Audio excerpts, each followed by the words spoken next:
Ladies and gentlemen, good morning. Today's episode is brought to you by Black Rifle Coffee. Now, this is releasing in early December, so you have the opportunity to go and get your last-minute shopping for all of your loved ones, friends, combination of the two, and get it delivered. I'm looking at their site right now. Free shipping on orders over $35 if you order by December 13th. Let me do a quick check. Boom, this episode will be out on the 12th, so you'll have time. What can you get at blackriflecoffee.com?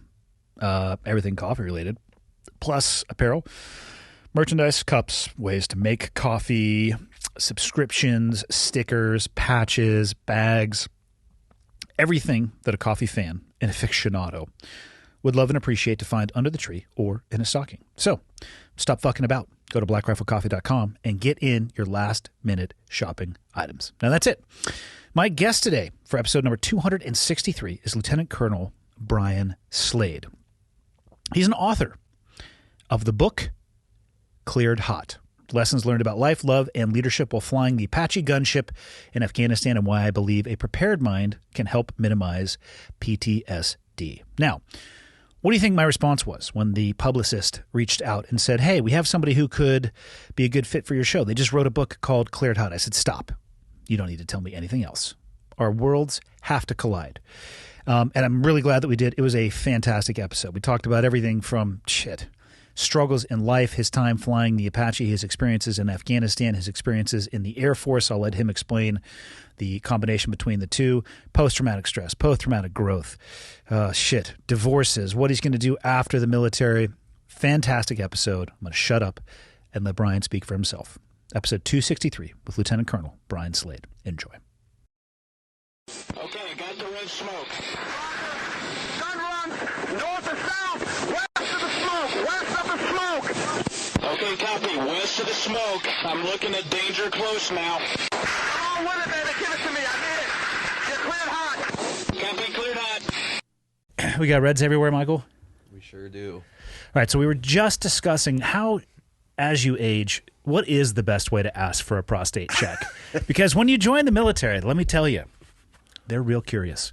Yeah. I swear that Elon Musk calls them and asks them for advice on their tunneling project because they're in there. And then as you later on, because free fall physicals or die physicals that we had to do, sometimes you would get the doc that really wanted to check the boxes, if you know what I mean. And the other one was just like, hey, how you feeling? Get the fuck out of here. I like that guy a lot better. And now we're both at I'm only a year behind you. What is the best way? So when I was 20 and everything was tight and right, like it's supposed to be, and you feel violated when it happens because you're like, dude, it's good. Just trust me, it's good. Yeah. They're more than happy. I think it's a haze. It's like, yeah, here we go, And then, I do think there's an essence of them messing with you. Yeah. But as they get older and they got that respect, hey, you've been in a while. We don't really need to stick our finger up your butthole. They stopped doing it. And now I'm at 46. I'm getting ready to retire in March. And it probably should happen. And I'm like, hey, maybe you should get back there. Maybe, yeah. I'm not, but how do you ask for that? I think before you leave, you just have to start like, hey, doc, did you check all the boxes? Did you get them? Did you look at the backside of that physical? Maybe not a box so much. But yeah. Box 47. Have we gone and cleared that one off yet? Yeah. So, I probably got to do that before I go talk to VA. So. That might be the most aggressive intro to any podcast we've ever done. What do you think, Michael? It's up there. It was off topic for sure. Yeah, definitely not in my book. Yeah. I don't know if I've ever seen that in any of the military books. Yeah. Well, maybe they should write a book on it. They should. Speaking of your book. Not me. Which, as soon as, I'm assuming it was your publisher that reached out. Publicist. Publicist. Yeah, publisher. they all start with P. Yeah.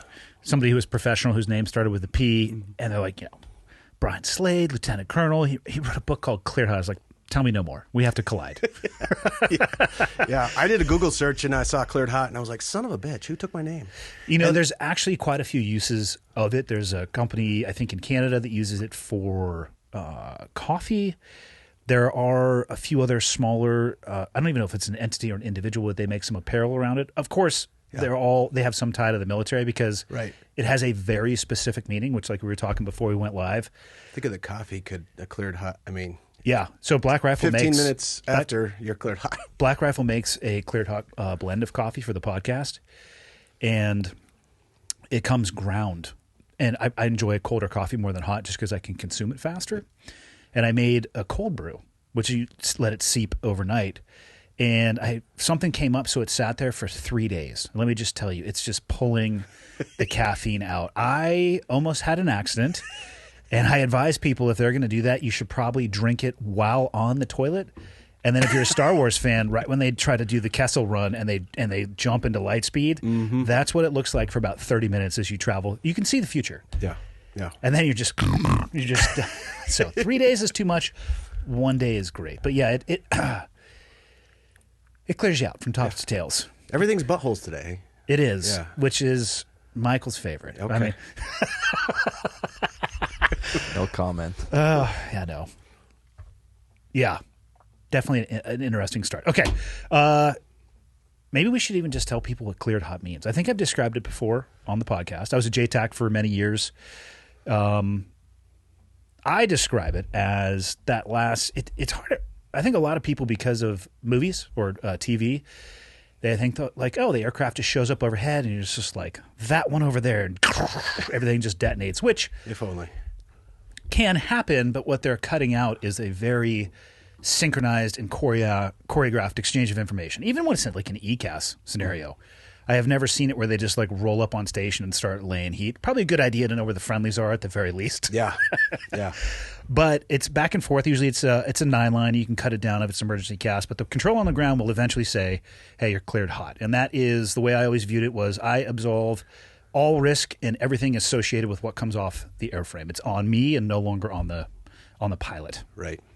Yeah, so for me, I chose the name because, well, one, as an Apache driver, that's what we're waiting for. We're trying to develop a situation and get that directive from either a JTAC or even ourselves, right? Or Oh, you guys have FAC A's up there?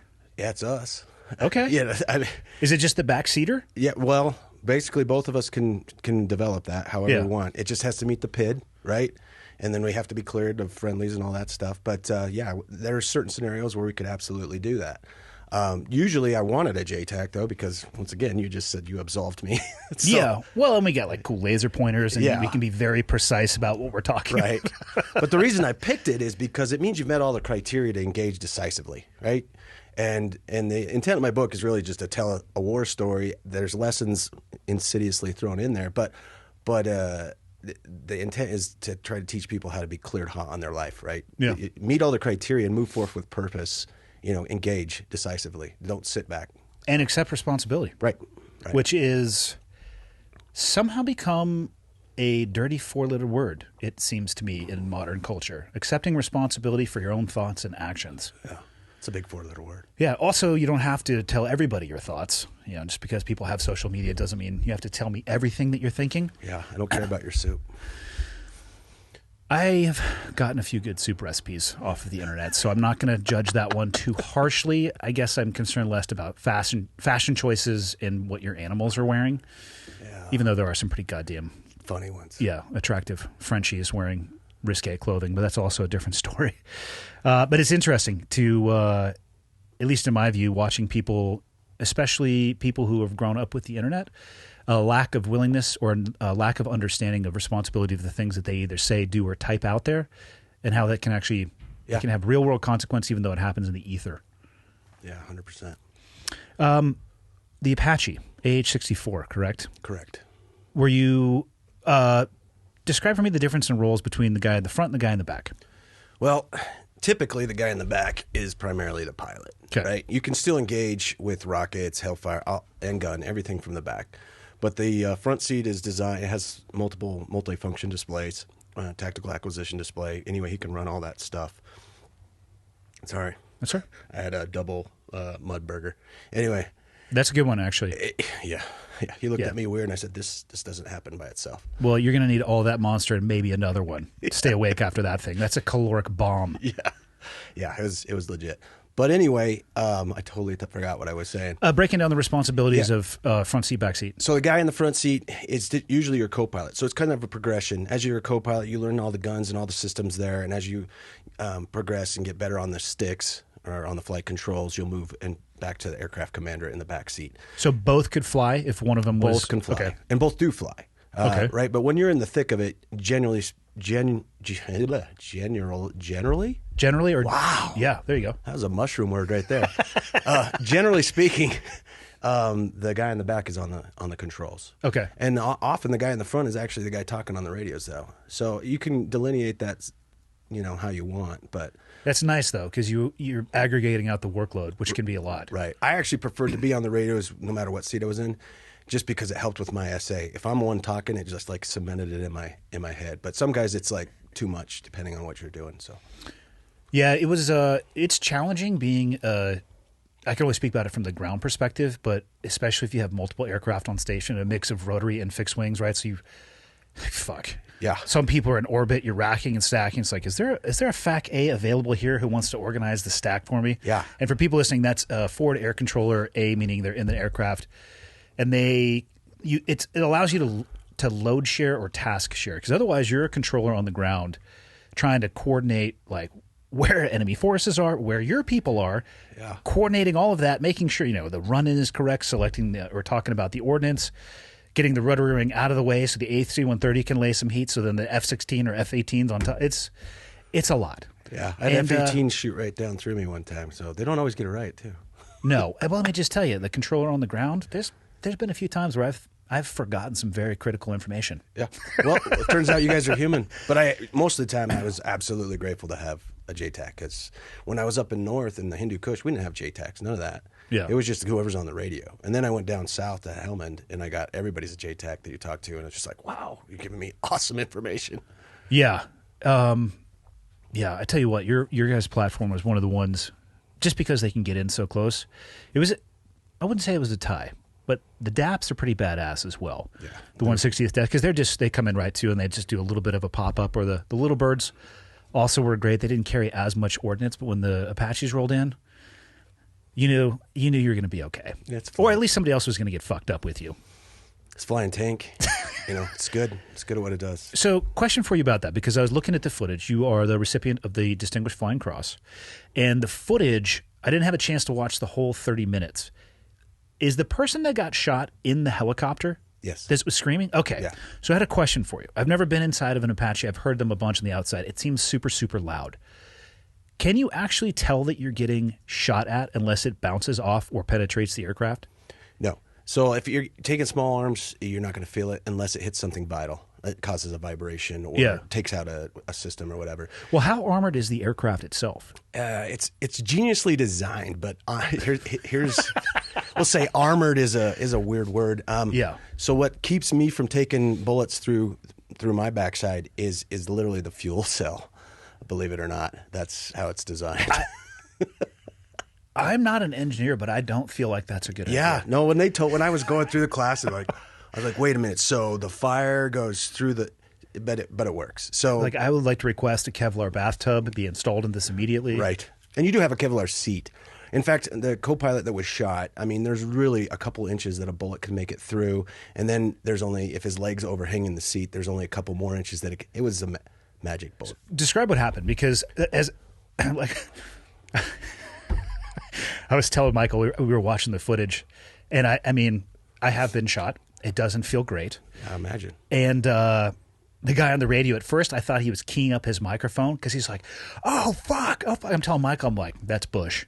You do not key up the radio when you're saying that stuff. You can say that stuff, but don't you dare go over the radio. And then I was like, oh, that's probably over their intercommunication system. Voice activated. Okay. Yeah, and very activated at that point, right? Yeah. He's screaming. Well, that's where the question comes from, because I'm thinking about it. I'm like, there's no way, unless you saw a muzzle flash, there's no way you're going to hear rounds coming near you. No, the only thing I ever felt in the aircraft is when we got rocked by RPGs.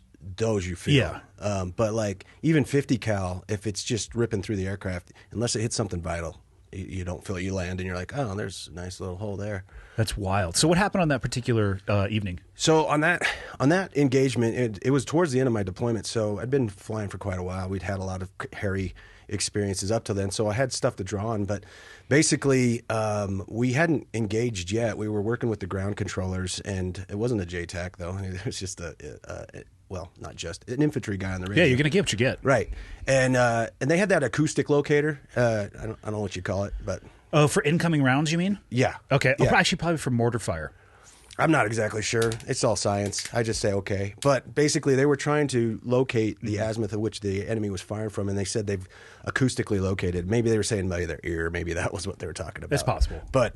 But basically, they gave us an inbound azimuth, and so we'd been orbiting, waiting to get the cleared hot, if you will, and then we were cleared to engage on that azimuth, and I was rolling. I'd actually slowed the aircraft back because I could feel it was almost, we were about ready to get that cleared hot. Like, it's coming, it's coming, it's coming. And I want this to be a turn to an inbound. I don't want to do one more circle. Yeah. So I'd slowed down to about 60 knots, which is slower than I wanted to be. You're kind of vulnerable at 60 knots.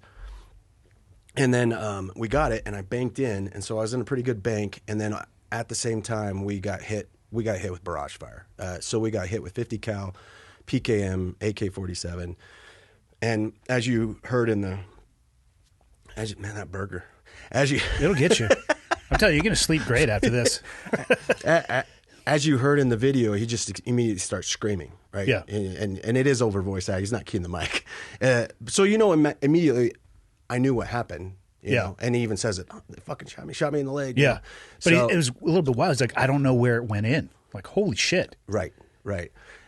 But ironically, when that happened, that was the least important information I was getting, because if you listen to that video, you'll hear in the background a little beat beat rotor RPM low, right?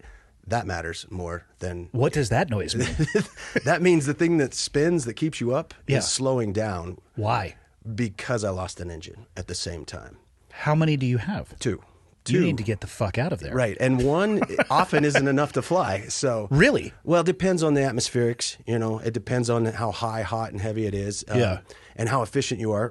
When you have more airspeed, like I couldn't hover with one engine. Yeah. At forward airspeed, I could fly a little bit. So that happened, and the rotor's slowing down, and in your left hand you have what's called a collective. That's what makes it go up and down. Yep. Right. And counterintuitively, when your rotor's slowing down, you need to slam that thing down. So you need to go down to speed up. So you're going to descend and allow the air to actually accelerate the propeller for you. Absolutely. This is my inner pilot Yes. speaking. I got about 3,000 hours of flight time. Okay, so induced. Fixed wing, though. Rotary, I think I have 0.001. Because Okay. they let me do a flight in a Little Bird up front. And he said, your controls, and immediately said, my controls. Right, so you're 'Cause almost an instructor. I was going to crash it immediately, and he immediately took it over again, and that's my limit of PIC time for... It literally was like, your controls and my controls. I'm like, that. I would like just to sit here now. Yeah. Fuck this. Yeah, you fly with your mind, not your hands. If you try to fly with your hands, you're all over the place. I wasn't used to the three-dimensional, airplane's pretty goddamn easy. There's a little bit of yaw to the right, but other than that... You said it, not me. Yeah. Fixed wing guys will fight with me, but... When the engines fail on a fixed-wing aircraft, you at least can glide. Right. Yeah. So, I'm sure some of the airframes are very difficult to fly. I feel like there's just more going on in a helicopter that you have to control. Yeah, you got controls in both feet, both hands, and, Yeah. they all work together. So I had to slam it down, so we're falling even faster, and that's to get the thing spinning up. What altitude were you at when you heard that noise? Roughly 300. If you look on the video, it has it. There's little, Okay. It's 300 over 60, and so in an angle. But then we're in the angle, so I have to come out of the bank. But there's problem number two that's more important than him screaming: is my flight controls are jammed. And so, unbeknownst to me at the time, his leg had been shattered. It hit him in the femur. His leg wrapped around the cyclic, which is the control in my right hand, between my legs. It wrapped around? Right. I didn't know that at the time. And so when I went to move it, it was stiff. Well, the Apache is Boeing in all its wisdom, and honestly, this is good, but designed a breakaway system. So you can break out of the mechanical linkage, which is your flight controls, and there's a backup control system, or called the Bucks, and it's fly-by-wire. And it's it's drunk driving. I mean, it's sloppy when you do it, but it works. Should work anyway. And at that point, I'd been in Bucks once or twice before in this deployment, because we had a lot of crazy experiences. So I know it works. But the one thing that I hadn't experienced or really worried about is it's called the 1 second easy on. As soon as you break in, the fly by wire, the backup is not supposed to take effect for 1 second. And who cares? Is that in case it's accidental? Well, that's the thing. Up until that point, I was like, who cares about that? At that moment, I knew exactly why it existed. We were in a bank, and I had to correct to the side of the bank to break us out, which means if it took effect immediately, I probably would have snap rolled the helicopter and landed upside down. Oh, shit. Yeah, so I remember this is all happening in like a second, right? But I remember thinking, Boeing, please work as advertised. Otherwise, we're upside down in the first one of the scenes of a crash, and bad guys are right there. Yeah, you wouldn't have to worry about that. You'd be a smoking hole in the ground. No, come on, I'd bounce. And then light on fire. Then you're so fucked. Yeah, it wouldn't have been good. It would have been real bad. And so snapped it over. He screams because his leg was wrapped around it, right? And you can hear that. Yeah. He's like, all of a sudden he screams again. That's because I'm snapping his leg off the cyclic. Well, and saving both your lives at the same time. Yeah, I didn't know. And later we found a bruise on the cyclic, exactly shape of the cyclic on his other leg, because I slammed it over and hit him on that leg. And then so now I can control the aircraft. We're falling, and we kind of come out of it. I don't remember exactly the altitude, but we lost about 200 and something feet in that. Now I got to figure out what's going on with him. You know? Yeah. And so I heard some portions of you talking him through it. I'm assuming you guys have tourniquets up there, and that's probably what ended up getting applied. So no, he didn't have a tourniquet. Where was yours? Well, we can't even touch each other. What if you throw it over the top? No, he reach out the door. Hang on. Yeah. I feel like in this design, you guys should be able to throw snacks or tourniquets at each other. You know, the only bulletproof piece of glass in that whole airframe is in between us. And I don't know why Fuck, that says a lot. Yeah. Actually. Like some dude like climbing out of his seat trying to get his pistol. It's like, I hate you. Yeah. Yeah, so that's the only piece is between us, and there's really.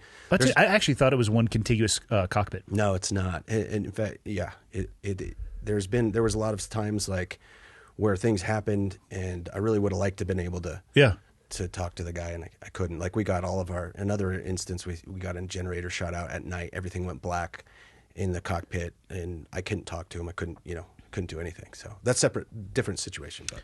That's when you write on a piece of paper and hold it up with a flashlight. Well, also flying, too. I love you, period. We are so fucked. Yeah.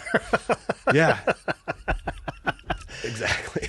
So you regain control of the aircraft, and at that point, it's figure out what's going on with your gunner or front seater, and then I'm assuming haul ass back to some higher level of care. Yeah. Well, so we head back to Bastion. We were about a 30-minute flight from Bastion. And the whole time it's, talking through him and trying to figure. And the aircraft kept doing weird stuff. He was fading pretty fast. You could tell in the audio. Yeah. He started to get dizzy. And then I started tasking him with just menial tasks. Hey, do this, do that. Try to keep. But I was like being all I could be too. I was like, the aircraft, because it was in backup controls every once in a while, it'd give me some erratic feedback. I'm like, oh crap, because it's electronic, right? So there is a hypothetical that like the Dukes and all those other jammers out there could screw us up just because. Oh wow, it's electronic. So I was going to have to do a rolling landing. Because is that what it sounds like? Just coming in like an airplane, more like a helo. Yeah. So it's never to that point in my knowledge, it's never been done in bucks and backup control. It's kind of sloppy. So that's all going through my head. I'm like. Okay, I'm like 30 minutes out there. I'm already thinking about that piece. I'm like, am I going to be able to roll this? I mean, we get all the way there and I crash. That's going to be embarrassing, Yeah. But yeah. So there was all those kind of contingencies rolling through my head, and my wingman was being awesome. You could hear him in the background, just like relaying information. I did a real quick call. Front seater shot. I'm in bucks. I'm flying. I didn't even get out that I'm in single engine until later. Yeah. But really, all I was trying to say is, I got a lot of crap going on. You guys handle stuff, which is exactly what they did, and they just started handling stuff, and I was trying to handle my stuff, and really grateful for those guys because I mean they made my job a lot easier up there. And there was another Apache in the area too. I don't know if you got to that part. And I skipped through it. Yeah. So he jumps in there. He's like a CW5. The guy that was in the area. And he's just kind of like, I call him a mentor. I don't know if he knows he was my mentor. The oldest and saltiest of the Apache He wasn't pilots. salty, though. He wasn't. Like, he was just that guy that you're just like, give me some wisdom, right? Yeah. And so I heard him in the area. I'm like, Chris, I'm in bucks. And he's hurt, and my front seater shot. I'm expecting some great wisdom, right? And he comes back. He's like, oh, okay, we'll fall on your wing. And I was like, well, I got my wingman. He's like, okay, well, Godspeed. And I was like, do a good job. Yeah. But he kept up our radios as I'm talking, and I finally threw out that I'm in single engine and giving her all I got, the Scotty. Yeah. Giving her all I can.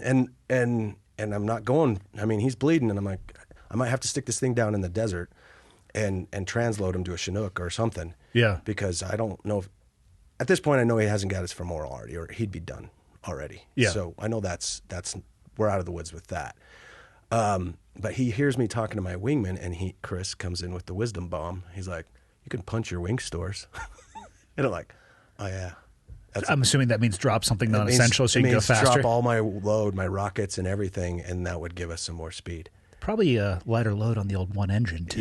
Yeah. And I'm like, there's the wisdom bomb. Yeah. You know, and it's funny how your memory works. This happened years and years ago, and when I started to write the book, I remembered it as all that stuff happened that I just explained to you, and I immediately punched the wing stores because I am that guy, right? Yeah. Nope. Nope. That's not how it happened. Thank God for those people with that wisdom and clarity of thought. Yeah. And then, you know, gave me some more knots. And not only just that, I was on that fuzzy edge of not being able to stay in the air. I was descending because I didn't have enough power, and that made the difference to where I can maintain level flight. I'm assuming once you got to Bastion, they had a full medical team just waiting for you guys? Absolutely, on the wrong side of the highway. That actually Runway. Makes sense. Why would it go correctly? It's because we explained exactly where we were going to be. And so how was your rolling landing? it was to die for. Yeah. Pretty good. It's pretty funny, too. My co-pilot, by the time we got to the land, he was actually cracking jokes. And, you know... It's called shock. Right. But Yeah. joke shock. Yeah. But, you know, in war, we do that, right? We find humor where, you know, other people are like, why are you joking? You were shooting things. You know, well, you know, it's just... Helps you process. It really does. It keeps your mind focused and those kind of things. And he, as we're coming down, I was having him call airspeed and altitude, just give him a task. And I said, how's your, you know, 100 feet over 29. I mean, he's fading. And then he finally goes, this better be the smoothest damn landing ever. I actually did skip to that portion. I caught exactly him saying that. Yeah. And I shut it down, and she beeps at me again. And she's like, rotor RPM low, because it's shutting down. Yeah. And then it tied right back to, like, and I screw you. I told So I'm assuming he survived. He did. What do they do with the airframe after that? You wash it out. No, I mean like the damage that it took. Like you lost an engine, so there's a turbine engine in there that's totally fucked. Obviously, there's holes in the aircraft in a variety of places. Like, how do they just go through that thing with a fine-tooth comb and replace what they can? I mean, we came home with holes quite a bit. I mean, it was commonplace. And so, yeah, you go through and you try to figure out what affected what and fix what you can. There's a pretty good testimonial of one of the guys that worked for me. He went to pick up that aircraft once they patched it up and put another engine in it. And all. Actually, it was just a control unit for the engine that got blown up. So the whole engine didn't. I mean, it's the same thing though, electronically wise. Yeah. So they put a new DECU, digital electronic control unit, on it, and then he went and he actually had to clean out all the blood because and it had been sitting there for a couple of days. So that's pretty rugged. Yeah. And he said something that's pretty powerful. He's like, as I walked up to it, you know, there was just a perfect imprint of a blood red hand, like right on it. He goes, I don't know if it's yours or his, but it was just perfect, and it just kind of like set the tone. And then as he opened up the front compartment, you know, that iron metal smell of blood, just overwhelming, and he had to wash all that out with water. Took the seats, threw them away, just sat on the Kevlar on the way. Man, that's not a job that I would particularly want to have. No. Nor would I want to test fly that aircraft again after they put it back together. Well, I mean, that happens almost on a weekly basis. So you got to trust your maintainers, and our maintainers were bought in. They understood what they did. You know? So it was pretty powerful with how they took it serious. You know? How many extra pieces did you guys deploy with? Of extra helicopters? No, just like pieces that can the DECU went bad. I mean, how many of those? I mean, it's, at some point, you know, the supply chain shortage, to use the vernacular that we're facing now. I mean, you can deploy with a good amount, but shit, depending on how many holes you're coming back with. Well, they have what's called bench stock, which is a certain amount of every single part that comes in an ISU 90, which is just a metal, metal shipping container. Right. What that was, not my lane. Have no idea. But they also would order parts in. But for the most part, our aircraft would be down and they'd be right back up. So these guys were on top of it. They were getting it done. Wow. Yeah. I mean, 3 days later, this one was flying again. So the same aircraft. I went back to the same spot the next day, and I leveled that tree line. I appreciate that. Yeah. I'm here for that for sure. You know what's cool about that is you know how the military is kind of risk averse sometimes. Yes. Once it catches up with the war, once the military catches up with the war, I'm sure you know what I mean. I got off of a Chinook that flew me from Bastion to Kandahar right after that happened, and the brigade commander was there as I got off, and the battalion commander. They're both there. I walked up, and he gives me a big old hug. I'm not a hugger, so I laugh at what that had to look like from the outside. My arms stiff at my side, and him hugging me, just kind of like just awkward family Christmas portrait. It's fine. What's going on? Why are you touching me? And he he asked me. He's like, how you doing? I said, well, I've had better days, but I'm going to go back and fix it tomorrow. And he said, no, I think you need to stand down. Right? You know how? Yeah. Most military leaders would say that, right? I probably would say that to the guy as well. And I said, sir, I have been in this country for almost a year, and we've taken it to the enemy over and over and over again, and I have never lost. And we lost today. I need to fix that tomorrow. And it was kind of funny how he looked me in the eye, and he did the little puppy head turn, right? And I was like, oh, shit, he's going to tell me I can't go. He's like, okay, you be careful. And I was just appreciate that. Yeah, he knew I was okay. I mean, I wasn't okay, but I was okay. Yeah, I wasn't gonna go rage. I was gonna go with intent, and we did. We leveled that whole tree line, and they were taking fire from that exact same spot again. So it was funny when we went back. Not funny, but one funny thing when we went back, we were engaging, and there's SAS in the area, which is, for those, I mean, your audience knows who that is, right? If not, the British Special Forces, right, or actually Australian, depending. Yeah. So anyway, I didn't even know they were there. We're talking to the infantry guys, but they're monitoring it, obviously, and we're just blowing. We're turning trees into toothpicks, and houses, and once the game's up, man, the Taliban was just letting us with dishkas and everything, and you can see it in daytime. It's a daytime too. You can just see all the stuff coming, and we're just hammering it, and it's a little personal. So and I roll in, and they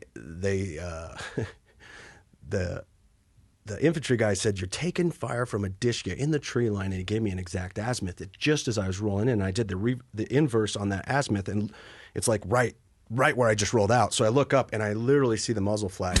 Like it's just a round white circle. Boom, boom. And I swear the end of a dishka looks like it's the size of a dinner plate. It was. It's not, but it looks like it. It wasn't at an angle though. I mean, it was like, and I'm like, so much so I lean back like that's gonna do something, right? Yeah. Lean back in your seat, and I start shooting rockets, and first rocket goes above it, second rocket goes right to that flash, right, and they're area weapons. You don't have to hit right on it, but hit right on that flash, and it was weird. It was like this moment where I pulled that trigger, and the rocket leaves, and I see it going right for that muzzle flash, and I can just picture Johnny Taliban on the other side doing the exact same thing I'm doing, leaning back like, oh God, like, and then SAS pipes up on the radio. It's like, I don't know, what was my call sign? I don't remember. He's like, Aero 06, you are taking fire from underneath the blue tarp, and then you hit the blue tarp, and you're no longer taking dishka fire. God, I love the SAS. I think my favorite thing about the Brits is the mastery of the term cunt, which I have heard over official military, like fucking SATCOM channels, UHF, VHF, you name it. It just plies out there, and like it gets me every time. It's just not levels the same me. word. No. They use it differently, yes. Oh, it's got at least 40 different meanings. Yeah. Yeah. No, and they also had booze in their compounds, which was always appreciated as well. Yeah. If you guys are overseas and your birds don't take damage, do you stay in the same aircraft, or do you guys just kind of hot seat on what's available? We aren't assigned a specific aircraft, if that's what you're asking. Yeah. The maintenance kind of dictates what's available that day, and then we have guys assigned to fly missions, and they go to the appropriate aircraft. Do they all fly a little different? So I always look at it this way. I snowboard, right? And when I first started snowboarding, you could throw any snowboard on my feet, and I wouldn't feel the difference, right? But after you get pretty good, you really can feel your edges. You're like, oh, this one's different, or this one cuts better, So at the beginning of my deployment, I wasn't very experienced flying, so they all felt the same to me. By the end, I could feel the difference. No, part of that might be because we were patching them up, so some of them had a wobble or whatever. But little hitch in their giddy up, if you will. Yeah, and I fly combat search and rescue now for the Air Force, and definitely can feel differences in the aircraft. What airframe do you fly now? The Pavehawk, the HH-60. It's the Air Force's version of a Black Hawk. Okay. Yeah. So I crossed over to the Air Force. I didn't know that the Air Force had 60s. Yeah, neither did I. Why did I not know that? Because they don't have a lot. I was going to say. It's just rescue. It's the I know obviously the Blackhawks from the Army and Seahawks, we would use the Navy's version all the time. Right. Huh. And they specifically use them for search and rescue? Yep, that's what they're for, the personal recovery mission. Interesting. We'll get to why you hopped over. Why did you decide to join the military in the first place? It's a lot. There's a lot of reasons. I get asked that, you know. Well, shocker, as do I. Yeah. I don't actually have a good answer. So, yeah, mine was a mix of all kinds of things. Like I was an adrenaline guy, like growing up, you know, played sports, loved jumping off things, doing all kind, you know, just that kind of stuff. Where'd you grow up? Idaho. Okay. Yeah, mountain home. This is kind of nostalgic coming to even though this is Montana, just this town reminds me of like where I grew up, you know, and I haven't been there since 95, so it was How far is it from here? Because Idaho, parts of Idaho are only a couple hours from here. Oh, it's clear down by Boise. It's a ways. Boise, that's about a 10. Yeah. 10 to 12. Okay. It's a minute. But just like, you know, certain businesses that I thought went out of business years ago still work in some of these towns. Right. Right. It's certainly a different economy. Yeah, exactly. And lots of cowboy hats. So. Yeah.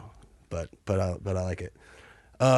So I was patriotic. I grew up patriotic, you know, not like, you know, not crazy, but just, you know, proud to be an American. Do you have military service in your family prior to you? I do not. Well, I didn't think I did. My grandpa actually was in the reserves. I didn't know that on my mom's side. Okay. I didn't know that till after I had joined. So, you know, I was, as far as I knew, I was the only one in my family to join, but I had a football scholarship, which got taken away because I went on a 2-year church mission to Brazil, and then when I came back, I didn't have that, and I just kind of looked at things, and I was like, they're like, hey, there's this, you know, ROTC stuff, and I actually before I went on that 2-year thing, I enlisted in the Guard because I was already looking at the ROTC, and they said you could do the simultaneous membership program, and it maximizes your benefits. So to say I didn't do it for the benefits, there was part of it. It was part of the benefits for sure. Well, what year did you enlist or join? 1996. So that's the same as me. There were a lot of people joining the military looking straight up at the GI Bill. Yeah. Like I'll do 4 years. Yeah. I think for me it was $100 a month for the first year. Yep. Which covered the GI Bill. And pre-wartime, I mean, what a fantastic ladder out of economic or socioeconomic situations for people Right. who had no other ability. There were a lot of people, even in the SEAL community, there were people who were there. They wanted to be a SEAL, but they were certainly using it as the springboard for something else. So I don't think that was uncommon at all. Yeah, so that was kind of what I was looking for. We came, you know, I'm one of 8 kids for a teacher salary. My parents aren't paying for it. You know, Yeah. There's nothing coming there. But yeah, so that's kind of how it started. Then I got an incentive ride in a helicopter, and that's all she wrote. I was like, this is what I'm going to do. I got to figure out how to get here. So how did you get there? What's the pipeline look for you? So as I did like I said, simultaneous membership program, I got in the ROTC. You have to compete on an order of merit type of thing. And I did pretty well and was able to get my branch of whatever, aviation. Choice, yeah. Yeah. And then I was in a guard unit that had Apaches. Otherwise, if you go active duty, you kind of go on order of merit again through flight school and whatever their needs are, you're based. But I was kind of already slotted with an Apache, which I had no idea how badass that machine was. Yeah. I was just like, oh, that's cool. You know, it's cool. I mean, they look awesome. Yeah, then you get in it and you fly it and you're like, oh, this is amazing. And then you fly other aircraft and you're like, oh. Wow. Yeah. Yeah. And so I was just completely blessed to fly that thing. Now, it's kind of a double-edged sword, though. You're like, it's so awesome. But then when you realize, what does it do? It makes people into little pieces. That's what it does. So if you're doing your job and you're doing it well, that's what you're doing. Yeah, and there's plenty of YouTube video to support that. Yeah, yeah. And that's kind of what drove the writing of this book is, you know, you have those experiences and you think it's going to be this glamorous thing. Well, I don't know if I thought it was going to be glamorous, but I don't know what I thought it was going to be. I think people oftentimes, I think 2 words would work well. They think it's going to be glamorous or they romanticize it. In some way, it's like the combination of those two, and I found it to be neither also. I agree. And it was something that, They hit hard, right? I don't care if you disagree with those guys and those guys are bad guys or whatever. If you kill them, you kill them, right? You killed those guys, right? And that is a human being, whether you want, whatever. And I dealt okay with it. In fact, I feel like, I wasn't happy about killing, but I never hated the enemy either. Yep. And I think that's a big reason why I dealt okay with it is I actually respected them. They've been there since 708. I don't agree with their cause, but they're convicted. We got to go home on mid-tour. They live there. They've lived there their whole life. They grew up in that, and they're still doing it, right?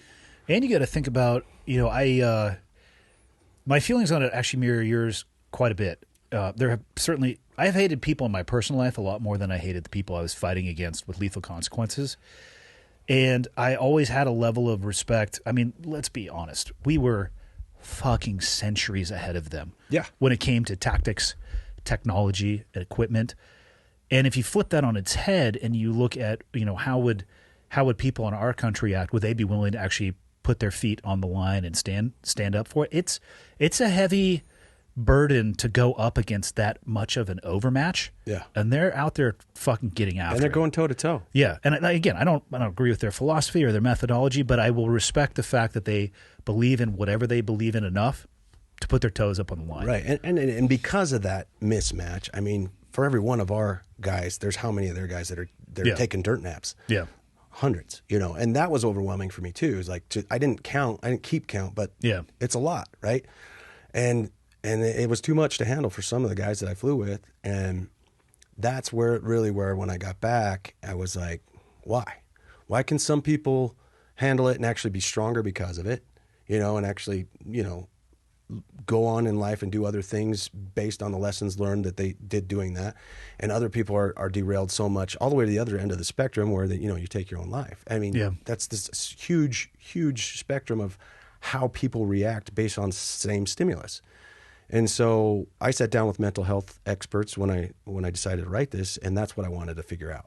I was like, are there things that we can teach? I mean, some of the stuff you're just born with, right? I believe that.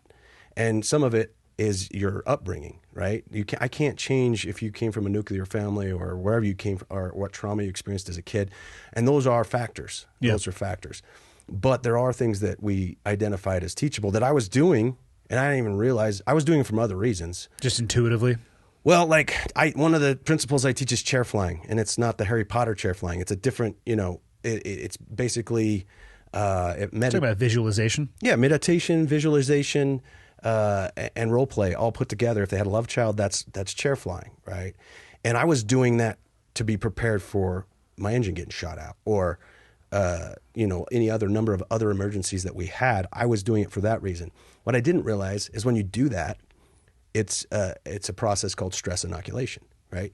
So you're inoculating yourself against those traumatic events because you're picturing it in a really vivid way, how you're going to react, how you're going to adjust the controls, when you blow somebody up, what that's going to look like. And all those things you're doing in preparation. I was doing in preparation for the emergency, but what I was also doing was inoculating myself to that stress. So that when it actually happens, it's just like an inoculation with a virus.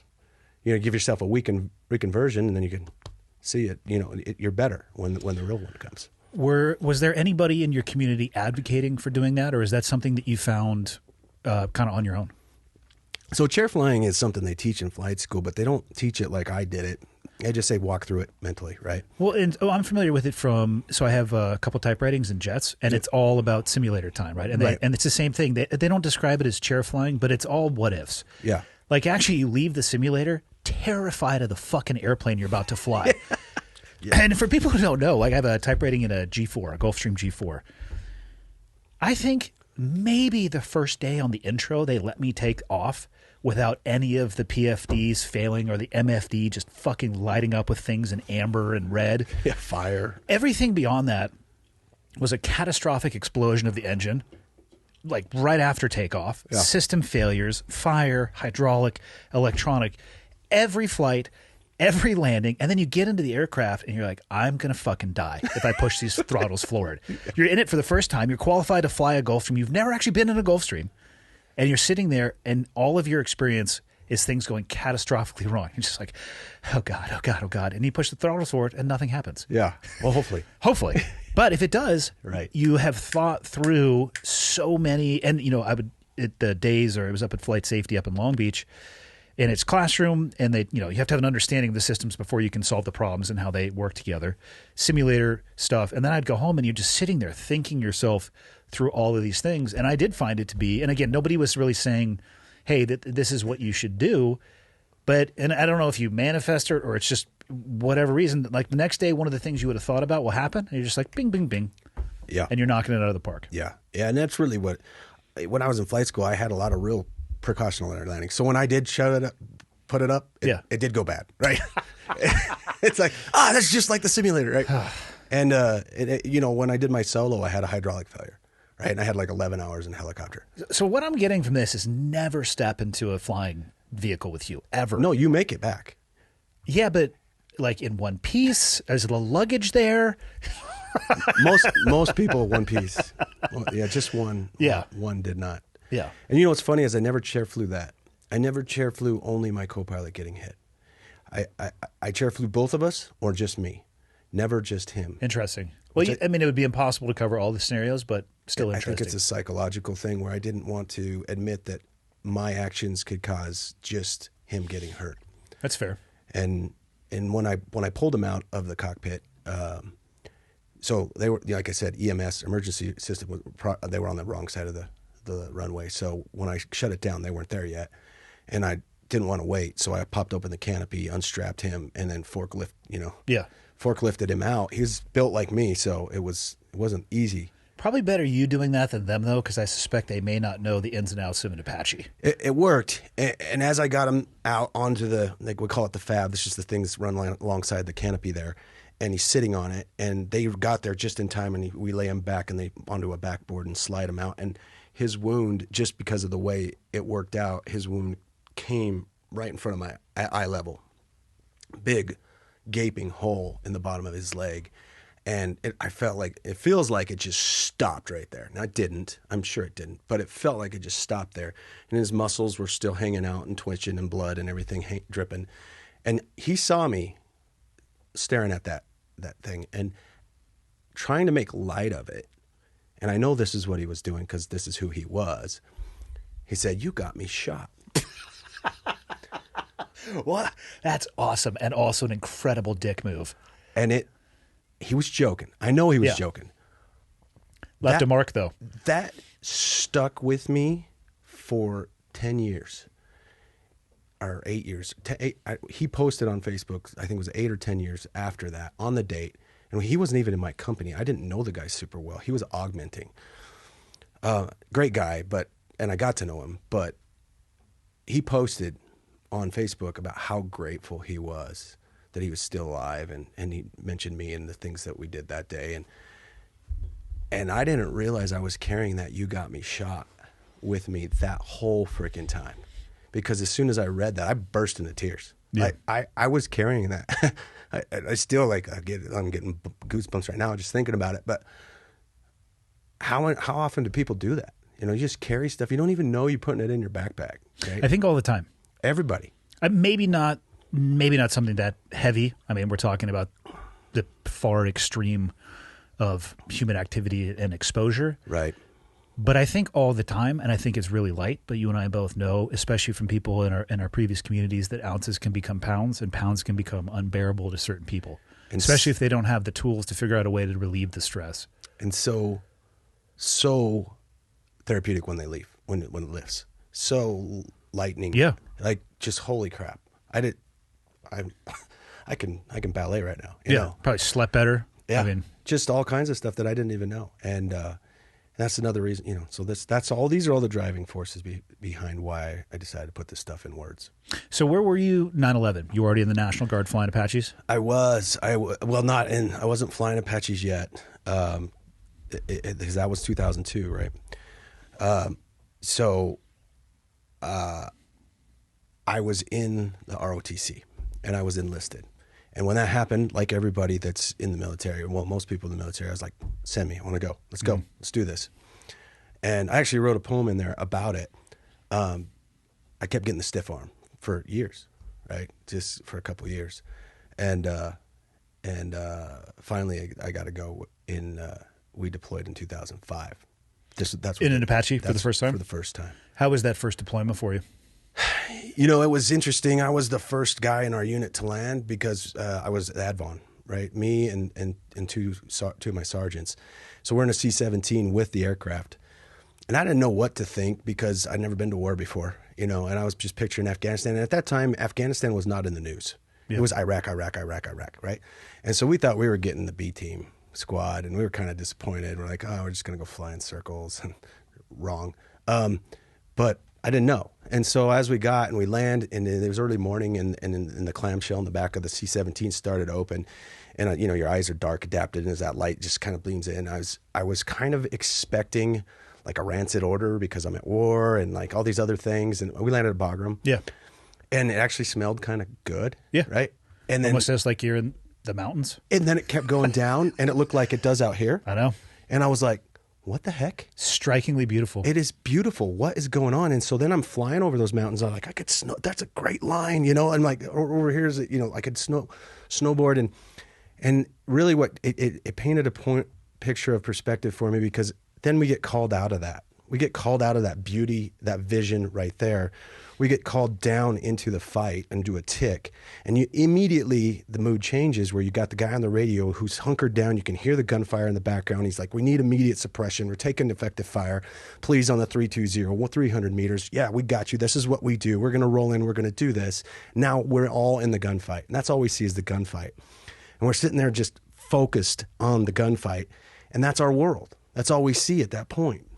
But in Afghanistan or anywhere in the world, you're in that gunfight, those mountains are just still there. They never changed. They're still beautiful. They're right behind us. In fact, we're flying in them. They're still there. They never went anywhere. And that gunfight is all we see, and we feel like that's our world, but that's the finite, not the infinite. The infinite is that mountain, and if you bug up above higher than that, go to 30,000 feet, see the curvature. Oh, yeah. It's beautiful every direction, right? Yeah, see the whole Himalayan range. And then I thought about it a little bit more. I was like, go to space. I haven't been there, but go to space, and you see the Earth, and it's literally a celestial being, right? Some people would argue with you about that. Yeah, well, so it's a celestial. Most of them work with Michael at UPS. Yeah. There's apparently a bunch of flat earthers there. Okay, well, I think it's round. As do I. I actually haven't asked Michael. Michael, flat or round? Personally, I would say round. Good. I thought he was going to say something bullshit like, I don't know, somewhere in between the two. Yeah. I thought more oblong. We're not describing your. Yeah. I mean, I'm not sure either, but I think it's round. Yeah. But if you look at it that way, there's no direction, right? It's beautiful, and it just is. Yeah. And that's the infinite reality. Beauty just is. That's the perspective you have to keep in the back of your head when you're in the gunfight. And that's what I try to tell people, like, that's a lesson I learned from Afghanistan. Like, how do you keep that image in the back of your head while you're in the gunfight? Because you're going to have gunfights, like metaphorically or real or whatever. You're going to have gunfights. How do you keep that perspective in the back of your head? Man, I don't know if you can do both at the same time, but I think it's critical that you can return to that headspace. For me, when things became kinetic, I was the term we would use is front sight focus, and I was 100% drawn into what was happening right in front of my face. But I do think that ability to go back to that longer lens and that greater objective viewpoint is absolutely essential. I don't know if you could have, I don't know, for me, I can only speak for me. I don't know if I could have both simultaneously. To me, it depends on the intensity. Anytime there's a break in that intensity, even like, you're coming this way, roll out. Even there, I can go, all right, we'll get something out of this, right? Or there's a lesson here, or there's an opportunity here. That's, you're talking kinetic. Now in our worlds here, where we're in gunfights, whatever that is, a difficult time, I think we can always take a pause and be like, okay, the mountains are still there. Yeah. Right? They're still there. And if we look backwards in our life, our greatest gains have always, I'll bet money on it, your greatest gains have almost always come from obstacles or trials or trauma. The things I care about the most are the ones that I've worked the hardest for or suffered the most, or whatever metaphor you would want to use to actually achieve. And the things that seem, I mean, if you look at them in the grand scheme of things, when you look back on your life, the things that'll be the most meaningless are the ones that were given to you for free. Absolutely. So if you understand that and you look backwards and you just play that forward when you're in the middle of something, some shit, you're like, this is an opportunity. I don't know what's coming on the other side, but there's something good. There's something good. So I feel like you can see it in the middle, but not, like you said, not when you're Some people might be able to. I think for me, I wasn't able to maintain both of those perspectives at the same time. Yeah, I think that would be a whole level of Shangri, whatever, because when you're, like you said, when it's right in front of you, you kind of do have to be focused. But I mean, it's a choice. You don't have to be. It can get a little sloppy. Yeah. So how was your first exposure to combat? How did that impact you? My first exposure to combat, we almost got shot out of the air. I had been in the country for about a month and a half or so, and I'd only done ring routes, which was just, escorting. Supply routes, essentially, Yeah, getting Little Debbie's to fobs, right? Yeah. That's what we're doing. Fuck, they're tasty. Yeah. Yeah. They'll kill you faster than bullets. I mean, slower than bullets, but they'll kill you. 100%. Yeah. And, we had a forward detachment at Jalalabad, and I was at Bagram still for a little while. And Jalalabad kept saying, man, we're getting into it. And I didn't know what that meant because I wasn't there. And my commander said he was getting some emails and there was some other things that we needed to deal with at Jalalabad. And so he said, hey, I want to make you the detachment commander out there. Just go out there and fix these things and, figure out what's going on. And so I went out there and, it was one of the issues that we had is we had these salty warrants that we're talking about, right? These are the guys, these are our mentors. These guys that taught us how to fly. They're the ones that have the institutional knowledge of how to fly an aircraft and teach the young guys how to do it. But they don't have any combat experience. Neither do we. Nobody did at that point. Right. So I don't know why, but the young guys seem to get in the fights more. And it might have been just coincidence, I don't know. But at that point, you have this knowledge achieved out of the natural order of things. Yeah. And then you have this struggle of giving and receiving information that's valid for adjusting your tactics, techniques, and procedures, right? Because you got valid information, but it's coming from the inexperienced guys. Yeah, but it's being pressure tested in real time. I know exactly what you're talking about. There have been drastic TTPs, what you're talking about, tactics, techniques, and procedures that have changed in the SEAL community in my time in, and it was interesting. There were people who were, to go even a step back, when 9/11 kicked off, the most senior SEALs in the SEAL community had zero combat. Right. And after, your first Iraq or Afghanistan deployment, those senior SEALs are probably going to be in a C2, a command and control position. They might be in the TOC. They might be in the JOC. New guys on their first deployment are fucking getting some. And like you said, it's this weird juxtaposition because pre-9/11 in the SEAL teams, it was 100% based around how long you had been in the community. You're a new guy? What do you think about this? Oh, yeah? Shut the fuck up. I was just joking. Go get back in your Connex box that I'm going to lock you in for 4 hours. Yes. Yes. Yeah. Then brand new guys, in air quotes, because of the amount of time in comparison to those senior personnel, are getting pressure tested. Our TTPs are getting pressure tested in the field, and they're coming back with valid critiques. I wouldn't say complaints, but valid critiques about, hey, we need to round this corner. Yeah. We need to round this edge. We need to chase this and change what we're doing based off what we're seeing on the battlefield. Some of the senior leaders, would be the best way to say this, some receive that information better than others. Yeah. It's the most polite way that I can say it. No, absolutely. Yeah. And that was the battle we were having. And we had to get everybody on the same page.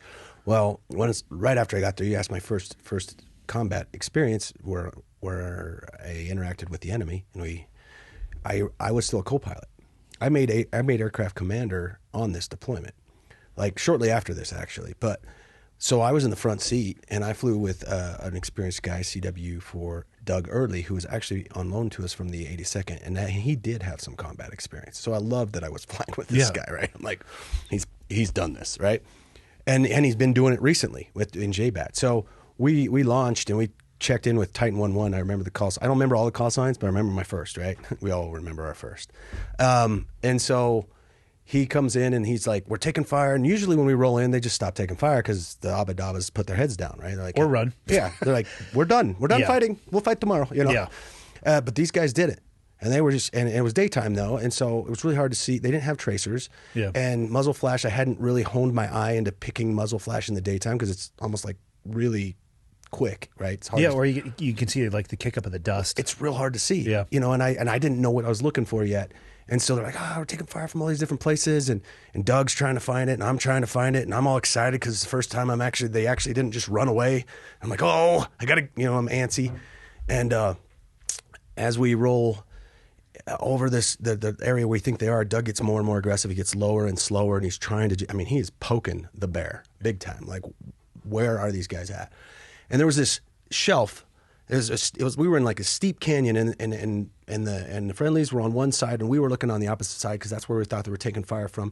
And there was a shelf that was about 300 feet up from the canyon floor that we were over. And just as we came over that shelf, so now we're about 300 feet above the ground, we get rocked by an RPG, like picked up and thrown. And it reverberated through my guts.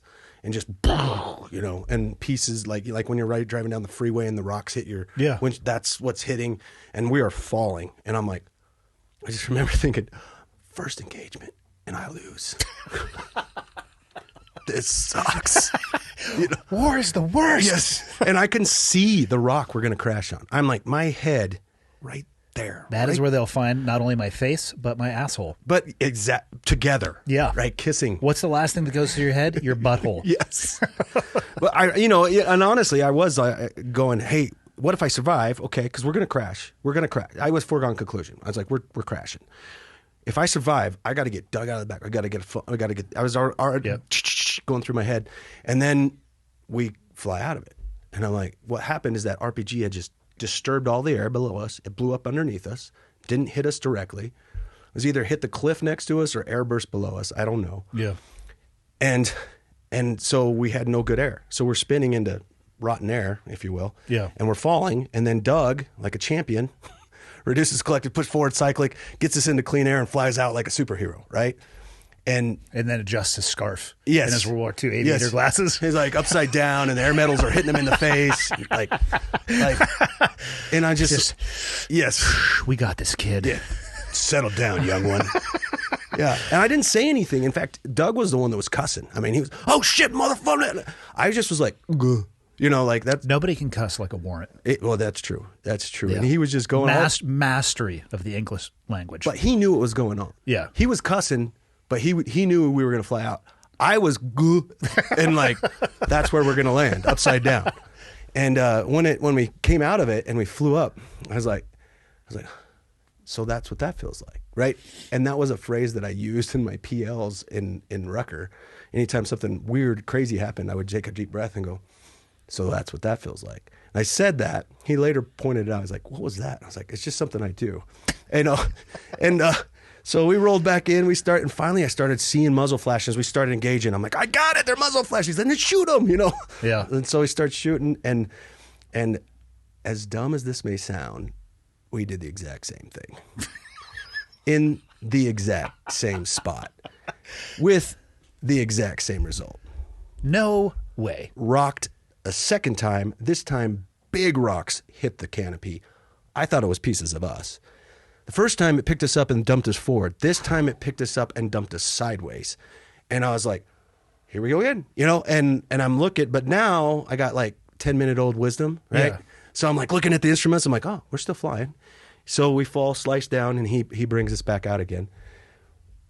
But there was a lot of lessons to be learned on that first engagement. That is a compressed timeline to learn those lessons. And it did. In the whole book, I'm going back and forth between being too aggressive, not aggressive enough, too stupid, not. I mean, most of the things I that are lessons are like, I was dumb, right? Yeah. Look how dumb I was. Let's learn from this. Like, I made it, but look how dumb I was. Yeah, you made it by luck. Right. Which I say that straight up. There's a lot of luck. There's a lot of luck. There is in my old job too. I think the danger or risk is treating it like it's a tactic or relying on it, which is a mistake. That's exactly what. And there's a maneuver in there I call the pretzel maneuver. We were in the middle of an ambush, air ambush. Meaning they tried to draw you guys in and then just hammer you? And they did.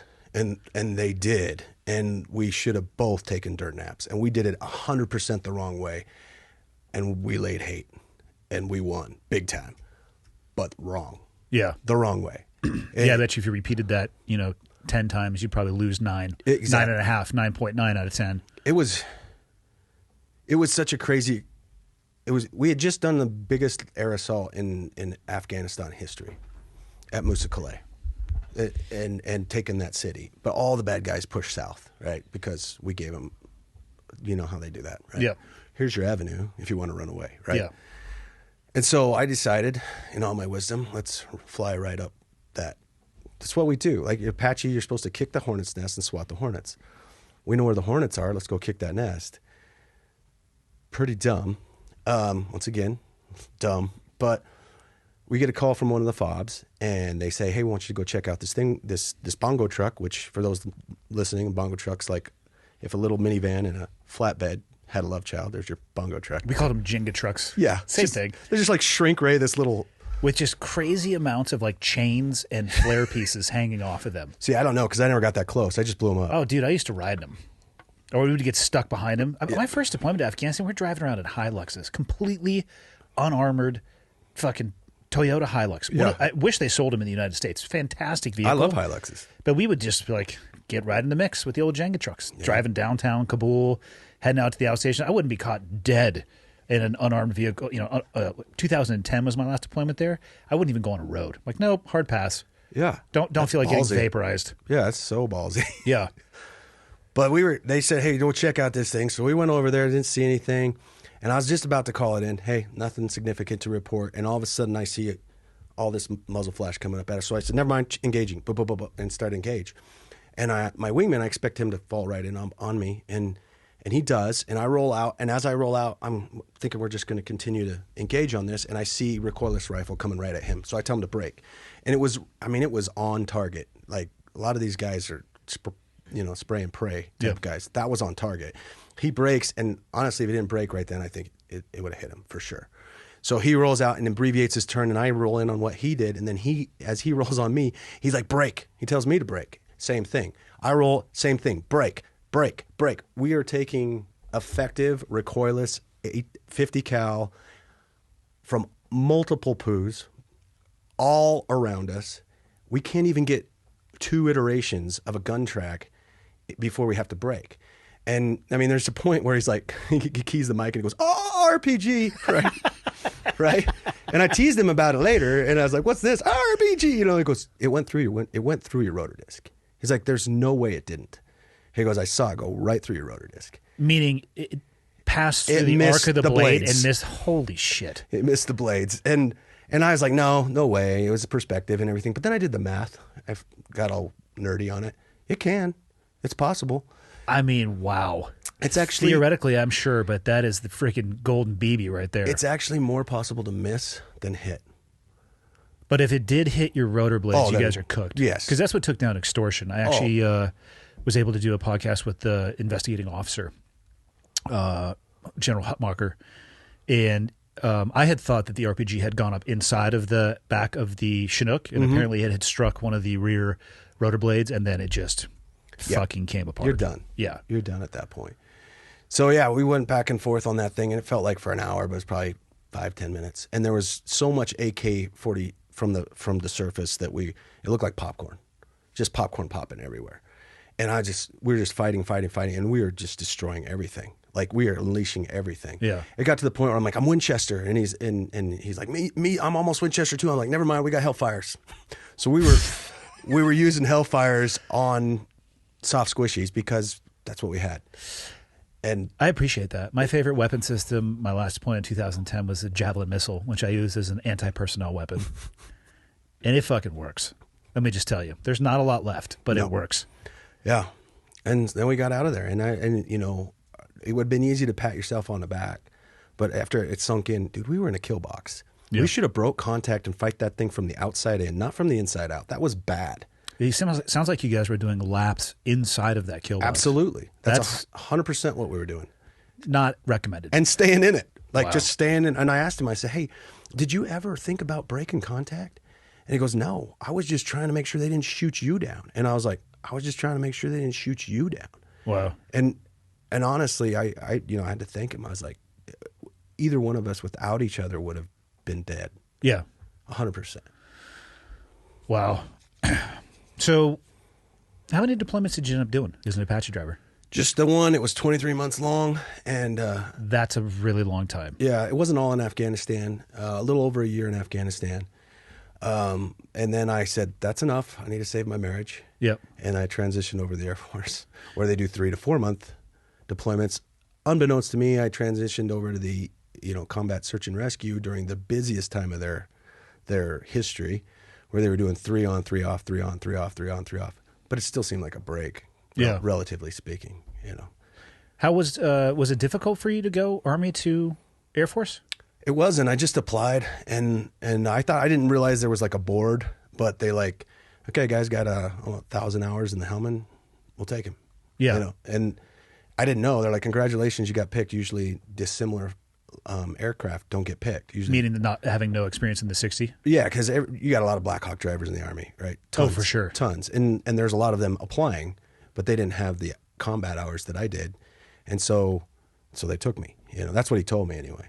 So. How did that feel, switching from, like you said, an airframe that is essentially a flying tank? I mean, you got fucking armament strapped to anything that can actually hold it to.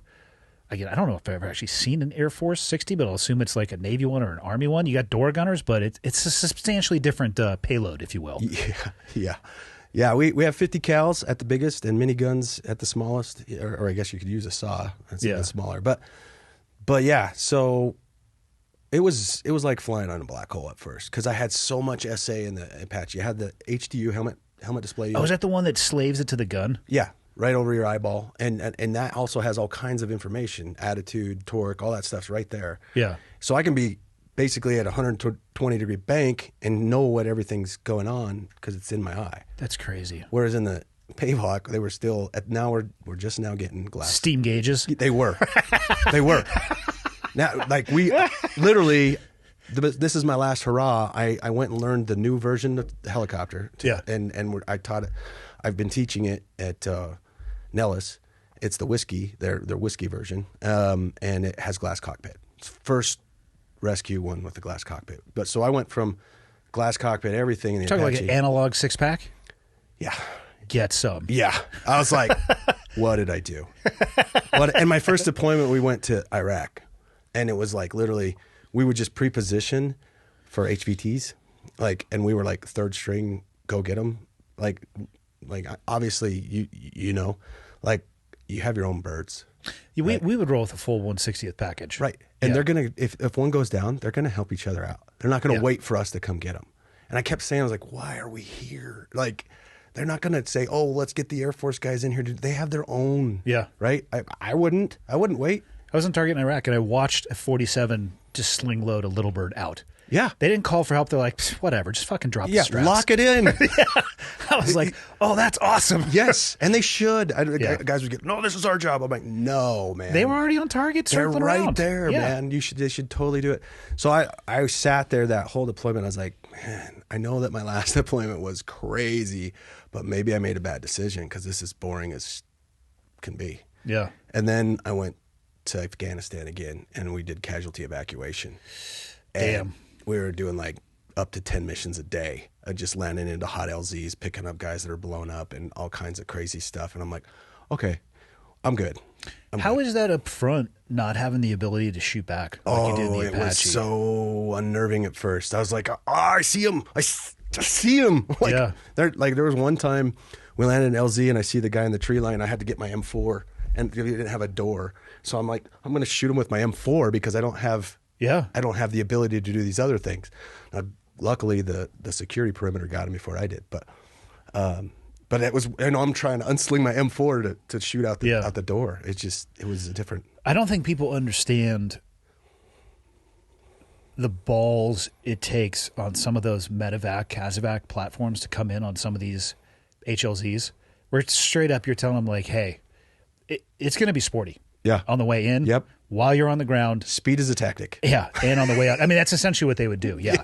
But like, that was an abbreviated flare. I don't know if those landing gear work anymore. I'm here for it.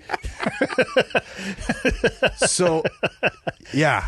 So I had several of those situations. One in the Apache. We were taking guys in and out of the Waterper Valley. Are you familiar with Waterper Valley? It's just up past Abad, take a right and then a left. Okay. I'm very familiar with Abad, Jabad, that area. Yep. I'm sure I'd recognize it. Yeah. So, I mean, a left and then a right. I said it backwards. But they were taking early in the day. We get called in there. Guys taking extreme fire. They had fallen angel and then two significantly wounded. And the dust off guy that I was flying with was balls hanging out the door. Like he's, I'm going in. I'm like, let us, dude. There's. Yeah. I can see the LZ and dirt kicking up in it before you even get there. He had a helicopter for himself and another one for his balls. Right. Yes. I'm just like, dude, and I was like, give us a second. And so like we shut him down, and then he comes in and gets the guys in. And then later, on our way out, the commander said, "Hey, we are black on ammo."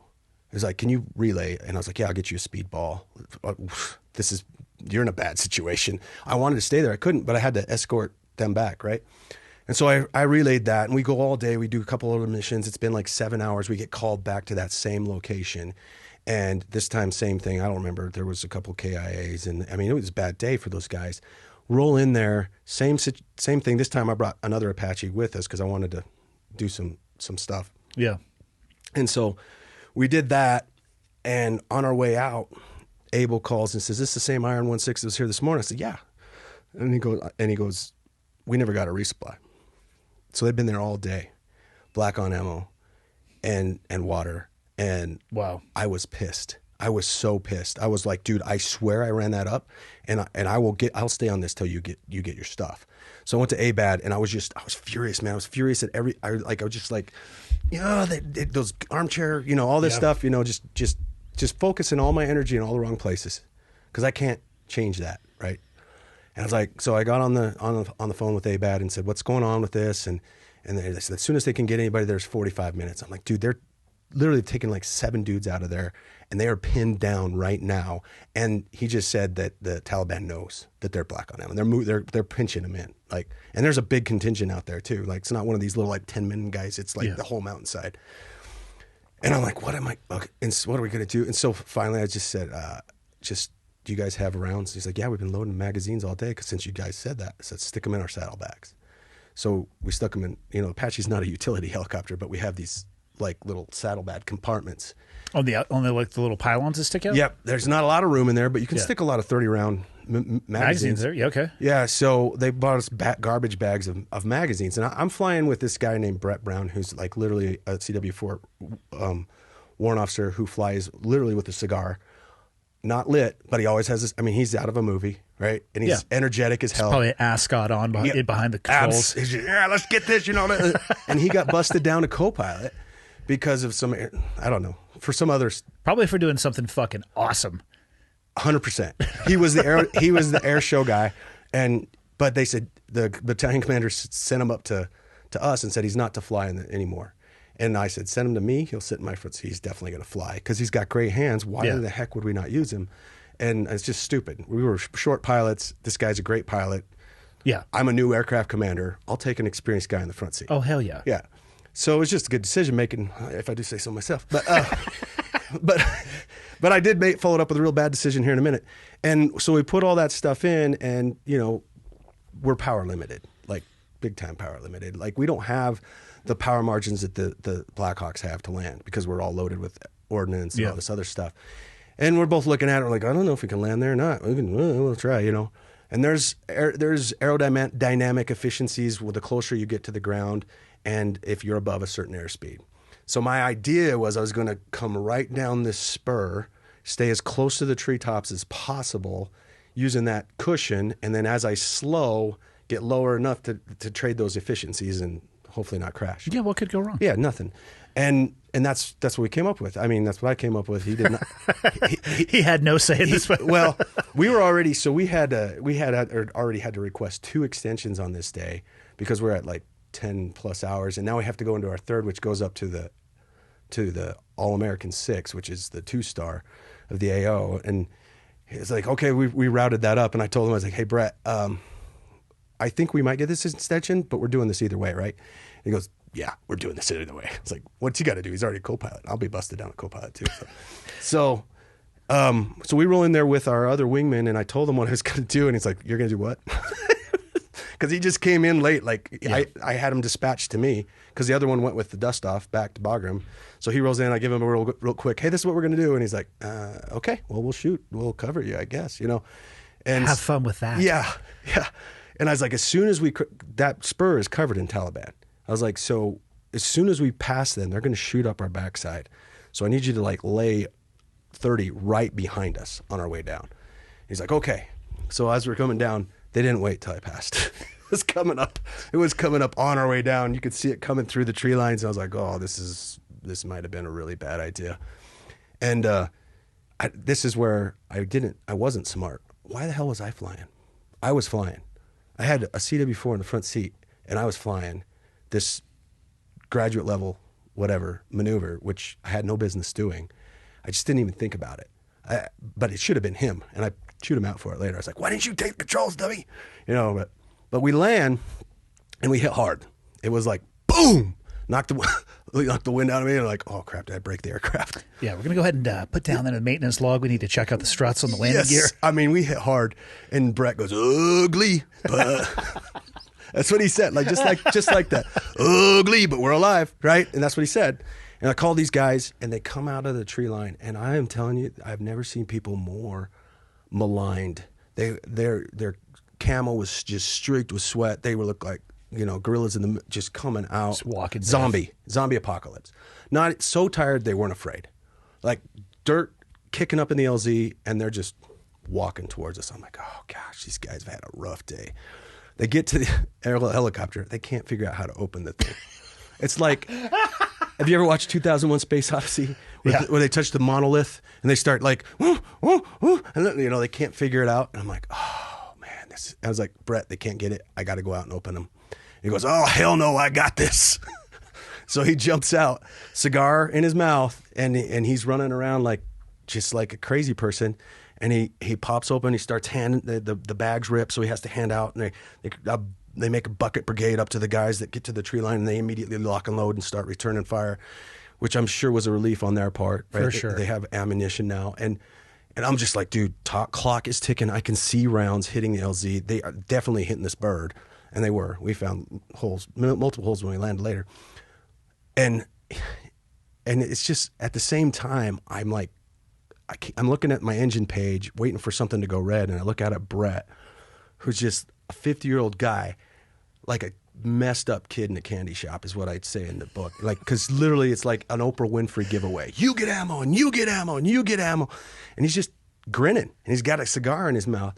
And then he runs around the front of the aircraft, and a round hits right between his legs. Like, poof, right there. And he stops, and I yelled. I'm like, "Wah!" You know, like, you can't hear me. Can't see, you know. Yeah. He looks up at me and gives me 2 thumbs up with a cigar in his mouth, and then continues around. And I was just like, what a stud, you know. And I'm like, what if he gets hit? You know, what am I going to do then? And finally he gets done, and he gets back in the aircraft, and we swing up off of that thing, and we just destroyed that mountainside afterwards. But how long do you think you're on the ground for? 2 years. I was going to say probably like a minute and a half, but it probably felt like a decade. We probably were almost 10 minutes. Holy cow. Because those things kept ripping. And Steve Beach was the guy who was overhead. I'm like, Steve, keep laying hate, buddy. We are going to be down for a minute. And I could feel it on the ground. Like, it's weird because when you're in the air, you don't get that. Yeah. But when I was on the ground, I could feel, you know, I'm like, oh, this is what it feels like when you're out on the ground, you know. And God, that's gnarly. But yeah, so we planted that thing pretty hard. But I should have let him land. I just like the cigar aspect. I got to throw it in there, right? Yeah, because he had it. Why wouldn't he have it? It actually makes the story so much better. I put a picture of him in the book with the cigar there because freaking, it's just his persona. So how did the stress, you were saying, you know, that there were issues in the aviation community from just the stress of the occupation. How was that? How did that manifest itself? I don't think that's unique to the aviation community, but I obviously was able to acutely aware of it in the aviation community, and it manifests itself in a lot of different ways. I mean, I rolled out to JBAT, I said it was like a month and a half, and we had a guy out there who'd been out there since the start, and they'd been getting into engagements, and I won't say his name just because, but he was a senior warrant, and when I rolled out there, he probably lost 40 pounds in that month and a half. His belt had a chokehold on his waist, and that's the only thing that was keeping his pants from falling down. And I was like, hey, you're losing some weight. He's like, no. He was in denial, complete denial. No, sir, don't think I lost any weight. I'm like, you looked at a mirror? Because you've lost a lot of weight. And he was chain smoking, never smoked before. Well, I didn't know that he smoked. Yeah. Apparently he had years and years before, but Picked it back up. picked it back up. Push come to, I knew something was there, but I was trying to take over the debt and figure things out. But I make a mental note. I got to figure out what's going on here, and started talk around and everything. Turned out he got into an engagement where they were going pretty slow, and out of the tree line on a cliff edge, two kids with AK-47s.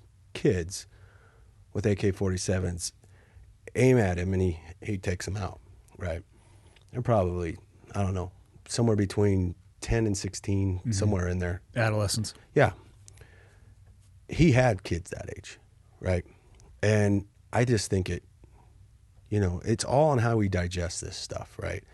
The thing about trauma is it has power. It has immense power, which is why it can be a millstone around your neck and hang you down, or it can be a cornerstone to a foundation of a better version of you. It has that power either way. It's just where you put that weight, right? And we don't always know where to put that weight or how to put it in the right place.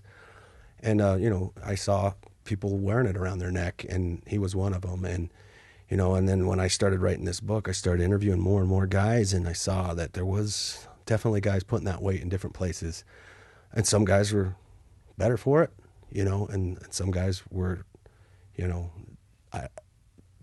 some guys even took their lives. Now, the guys that have taken their lives weren't any of my Apache guys. Actually, I've had some guys take their lives in the rescue community. Ironically, or I don't know if you want to say ironically, that's not the right word, but interestingly, none of the Apache guys had taken their lives. There were some guys definitely negatively affected, but in the rescue community, I've had a couple. And, I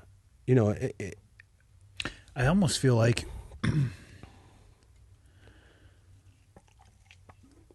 I think, like, not that I can imagine the weight in somebody's head. Let's say they're a rescue pilot, but they get there late.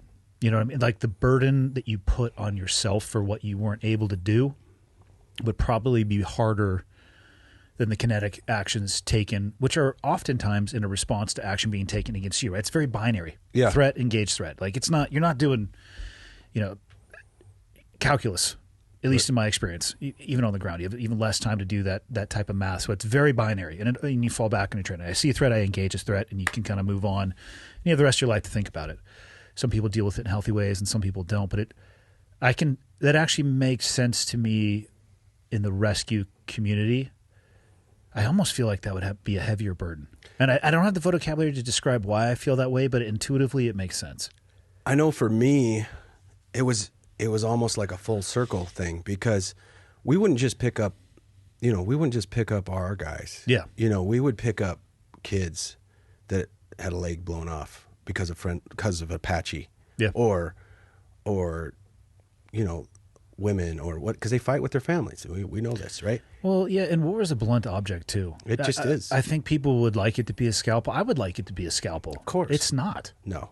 Especially when you're wielding that instrument of death. I mean, it flings some loud, big ordnance. Yeah. Right? So I have no doubt I killed kids. Like, obviously not my intent, but I know what happened. And I know that there's probably these type of kids that we're picking up, or kids, I caused that too. Yeah. In my previous mission set. So for me, it kind of came full circle, and it was a little powerful that way. I see a kid come in, and they there was missions where we picked up and they said it was Apache shrapnel, and I'm like, yeah, I'm sure I did this too. Yeah. And so that was powerful. But it's all about accepting life for what it is, and it's not always. I mean, sometimes you have to be in the ugly, and sometimes you're part of the ugly, but the ugly doesn't have to be in you. It doesn't have to remain in you, right? You just have to accept that that's part of what you're doing. And life's not all rainbows, right? Yeah. So you can use it as a lesson, as a learning experience, and as something to foundational, or it can just bury you. How did the aviation community is far too broad? The regiment that you were with, how did they keep tabs on people from a post-traumatic stress perspective? I have no idea. I mean, it's just. Do you remember them having any overt, basically forcing the conversation on people. And I asked that because it was a topic that wasn't talked about very much in the SEAL community earlier on. And as I was transitioning out in 2013, they were making a lot of changes, which I think were steps in the right direction from a much more holistic view involving families in counseling and events, pre and post deployment, third location decompressions. They were doing a much better job, but that didn't exist earlier on. Yeah, I think for the most part, we are moving in the right direction. Now, so I was part of a guard unit at this point. I've been active duty ever since this deployment that's chronicled in the book. Because I got back, I did Operation Jumpstart, and then I rolled into the Air Force. So ever since I've been active duty. But I was part of a guard unit. And as a guard unit, we went to Fort Sill before we actually went home, and we went through this demob process. And it's all a blur. I forgot we even did that. Like when I talked to the guys, they're like, "Oh yeah, I remember when we all had to stand at attention in that gym, and they did one of the rockets ring blare, and then boom, and everybody dropped, and you like flinched and everything." And I was like, I don't remember that at all, right? I just remember getting home. That's it. So to answer your question, I know they did something. I vaguely remember them saying, "Do you need to talk to a chaplain?" And I was like, well, here's the thing though. I remember being asked that question too, but here was my choices. Do you feel like you need to talk to a chaplain? Do you want to go home? Right. And that's exactly where it was. I'll take go home for $1,000, Alex. B. Yeah. Yeah, exactly. You're going to have the goat on the box, the chaplain, or your home. I'll take home. Yeah, right. Every time. Yeah. And then I'll just push my feelings down because I'm a man and then drown them with alcohol. What could possibly go wrong? Which is the recipe for cookies, I think. Yeah. Fuck. Yeah, it's... But we are getting better. And the thing, I think we're doing a lot better. The conversation's out there. We're talking about it right here. The conversation is open. It's not stigmatized as much as it used to be. But I also feel like I don't like the messaging of if you go to war, you experience significant trauma, that's a foregone conclusion you're going to be a shell of who you were. Yeah, it's the broken toy narrative is what I call it. And you hear people who talk about that, and then what I think is even more damaging is that you see people playing that character. Yeah. And I'm not saying that war. My theory on war for years now has been if you touch war, it's going to touch you back. And I wish that people would put as much emphasis on post-traumatic growth as they do post-traumatic stress, because I feel like I am a better person because of the experiences that I had. I can't say that I struggle with things that happened overseas, but there are things that will be with me forever. Part of you. Talking about that guy who, adolescents who, are going to aim a weapon at you, and by every military law and regulation, you are fucking clear to engage. If you see a hostile intent, you can engage. First time I ever fired my rifle in combat, I was on a roof, and I had climbed up with a buddy, and I hopped over a wall, and I was holding security, rooftop security for a small ground element as they were coming through, and they were making clearance on a variety of buildings. I was just up there, just kind of watching windows, doors, and making sure that everything was good. The buddy I had climbed up with had actually gotten into essentially a grappling match. Summertime. These guys are sleeping on the roof. Guy peers ladder, hits side of roof, and we come up, and my buddy was like, I'm going up first. He had been there longer than me, so my choices were okay and okay. So we go up onto the roof, and he the guy jumps up, and he's covered in a mosquito net. I still think I laughed as I went by because I just watched my buddy just grab him and go over. I was like, ha ha, go over. And as soon as the last of the people made entry, I heard something behind me, and I turn around, and there is, if this is the courtyard I was looking over, there was another courtyard that was over here, and I'm on this wall. And there was a stairway that came up the far wall that got to the roof section, because these were actually, they were both the same size, and the wall between the two was here, and the guy on the cot was right here, but there was a stairway that came up that would have allowed him to access the higher ground. I turn around, and I see a guy running up to the roof with an AK, and I just start shooting. Shoot. The first time I had ever shot at something that wasn't paper, didn't know exactly what was going to happen. That person ended up falling backwards and was kind of rocking at the bottom of the stairs with the weapon right in front of him. Shot him a few more times, holy shit, in my head I remember that just happened. And then I started hearing wailing in the courtyard. And it was his mother, because he probably was 13. And he had heard his dad on the roof struggling with somebody. And he probably did exactly what I would have done in that situation. He ran up. And his mom started running out. And one of the few words that I understood in that language was dresh, which means stop. And if she had taken probably one or two more steps towards that AK, I would have dumped her too. But I have kids, 14, 17, and 19. And I have thought about my kids and that kid probably every single day since that happened. Am I a better person because of that situation? I don't know. Does it change the way that I think about the world? Does it change the way that I view people in the way that they make decisions? Somewhat, but it's a part of me, and I'll never be able to put that down. But I still think I am better. Those situations and all the other ones that occurred, I still think I am better because of it, because of the growth that I got on the other side of that. And I never had a template to follow. I just blindly kind of found my way and tried to be honest about it and tried to talk to people about it and never hide behind like the bullshit bravado of like, I don't know if you know this, but I'm a pretty big deal and basically a war hero and nothing I did that bothered me. And because I don't know some people who are like that far on the extreme, but people who seem to think that what we were asked to do was normal and that it's not going to change your trajectory. And it has scrambled some of their eggs to the point where they decided that putting a gun in their mouth was the best call. And it's wild. I mean, it's a wild experience that I don't have the vocabulary to explain to people who haven't felt it or seen it themselves. But I can say with 100% certainty that it made me a better person. I think it allows me to love at a deeper level, and to appreciate at a deeper level, and I don't know why. I 100% agree with you. I really, and that's what I think is available to most people who've experienced that. It's just a matter of how you digest it, like we were talking about. And I think what you hit the nail on the head a little bit there. You just talked about it, right?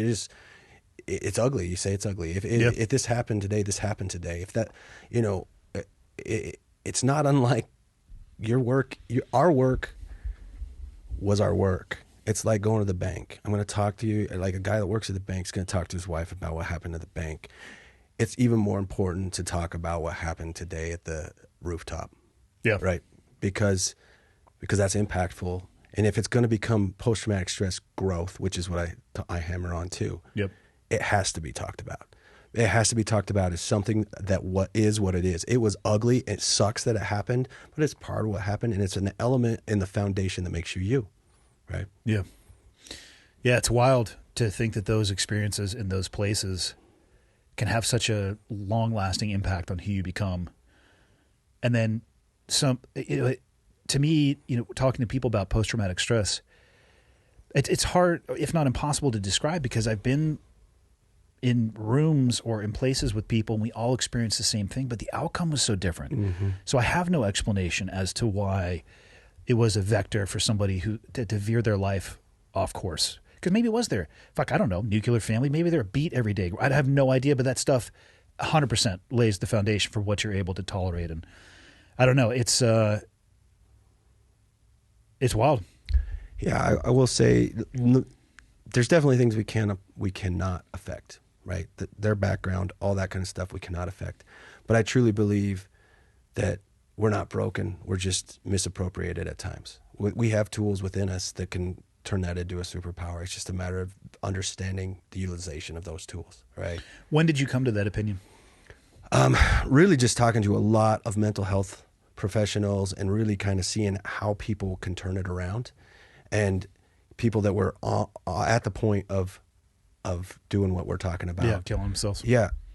They didn't have to change anything. They just had to accept that it happened, right? They had to accept that it's part of who they were, and they had to accept that they are whole as they are.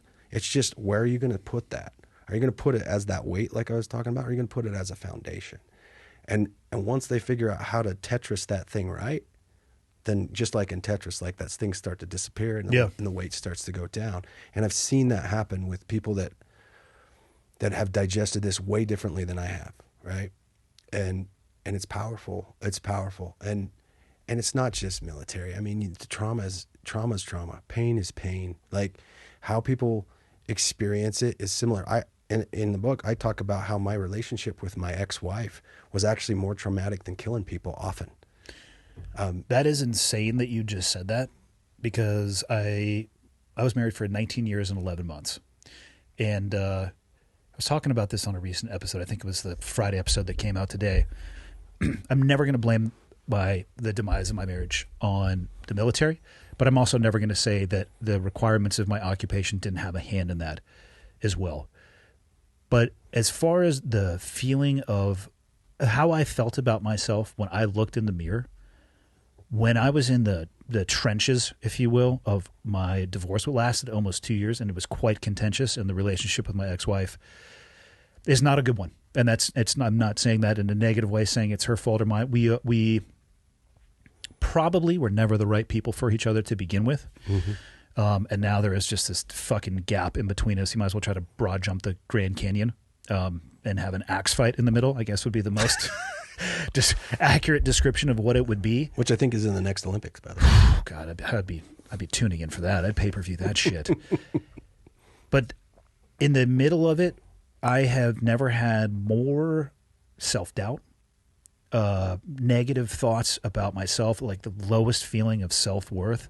That process was so much worse than looking myself in the mirror after making decisions in very limited amount of time to end other people's lives. Yeah. It was like apples and bowling balls. It wasn't even remotely close. Yeah. I can totally relate, and I think a lot of guys can. And that also lends power to the people that are here that never do see war, and they're like, I've heard people like, I've never had trauma like you've had trauma. I don't know that that's true.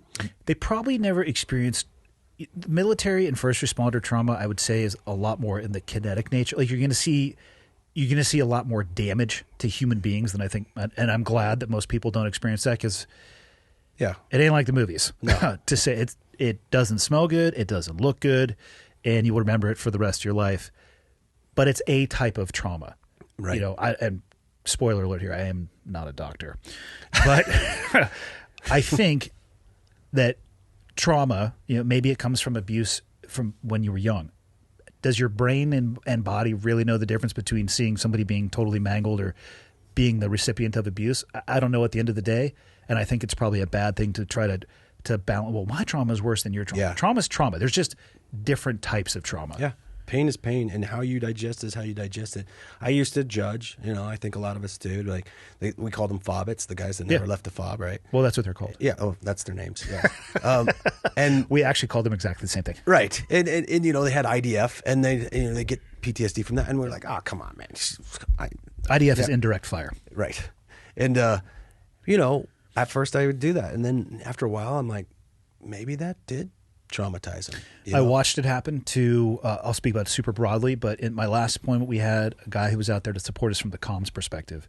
And we would get mortared and we would get rocketed. And it sucks. I actually hate being on the receiving end of mortar fire. It's like, well, I don't know. Yeah.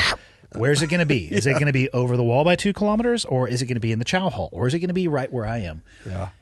Scrambled the dude's brains.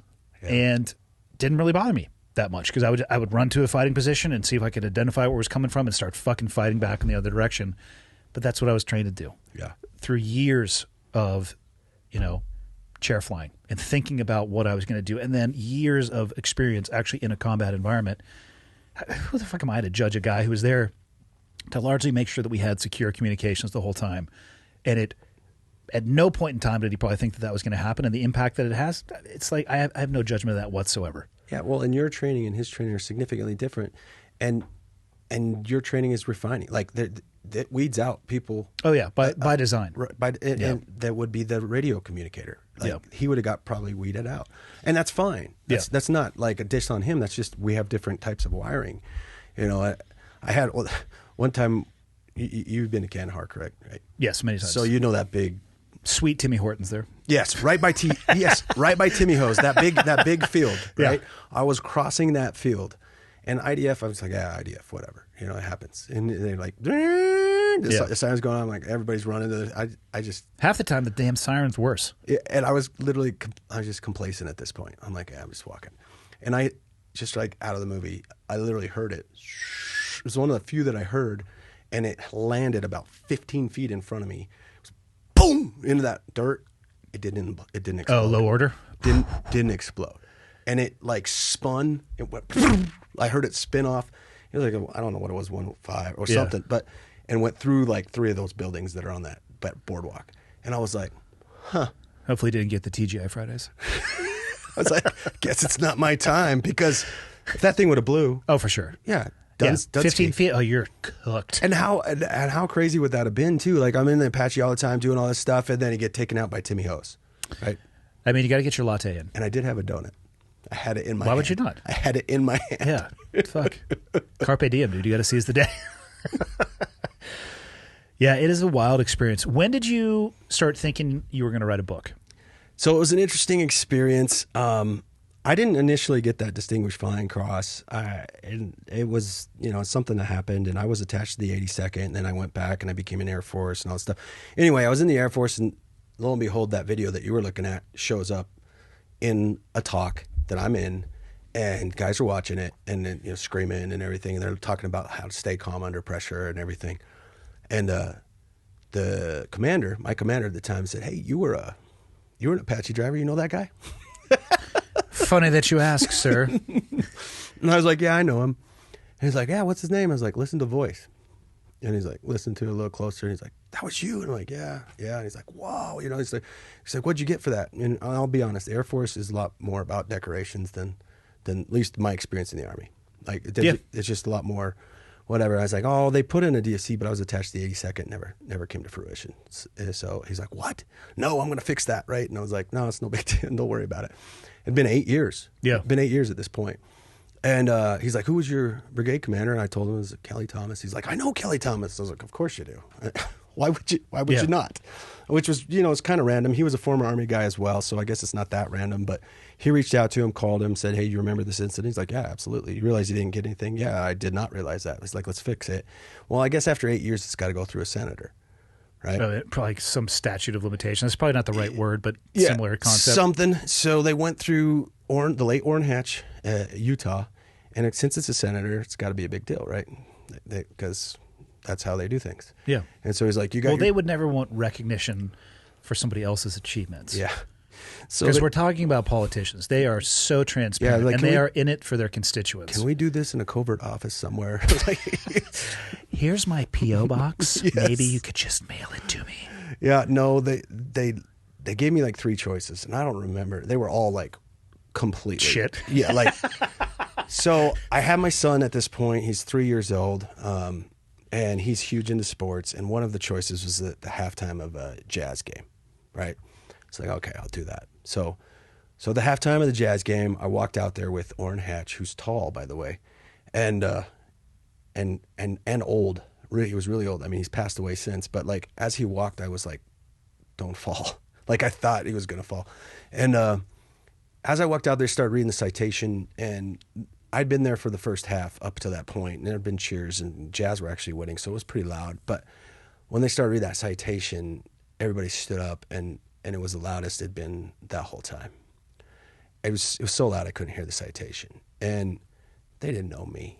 It wasn't for that incident. It wasn't for Brian Slade. It was for what I represented at that moment, right? And of course, you get a lot of pride welling up when that happens. But what it hit me is like I had a lot of experiences like this. I mean, this one got a Distinguished Flying Cross, but there were tons. Any one of those things could have. Depends on the visibility of what it is, right? For sure. And I was like, but there were. Who cares about that? What I care? There were lessons that I learned from each of those things that have formed who I am, have formed how I see things, have formed how I can approach obstacles, and I use those lessons. And then it hit me. I was like, "You're a selfish bastard. Like, you haven't really shared any of those lessons except for with your immediate men that you're working with, or they're working for you." And I was like, I got to do something with this. And I didn't know book. I didn't know if that's what at the time I didn't know what that was, but people have been telling me I should write a book since I was a kid because I had had crazy stuff happen my whole life. And finally I was like, "Oh, maybe I'll do the book." Now the book is phase 1. I'm building a curriculum and a training and all those kind of things. This is just to get the word out there and kind of like spark interest. But yeah, that's why 8 years after that is when I actually started it. So Where'd you start? where did I start at the beginning? Well, What do you mean? Like, you have lessons, you have things that people can learn from.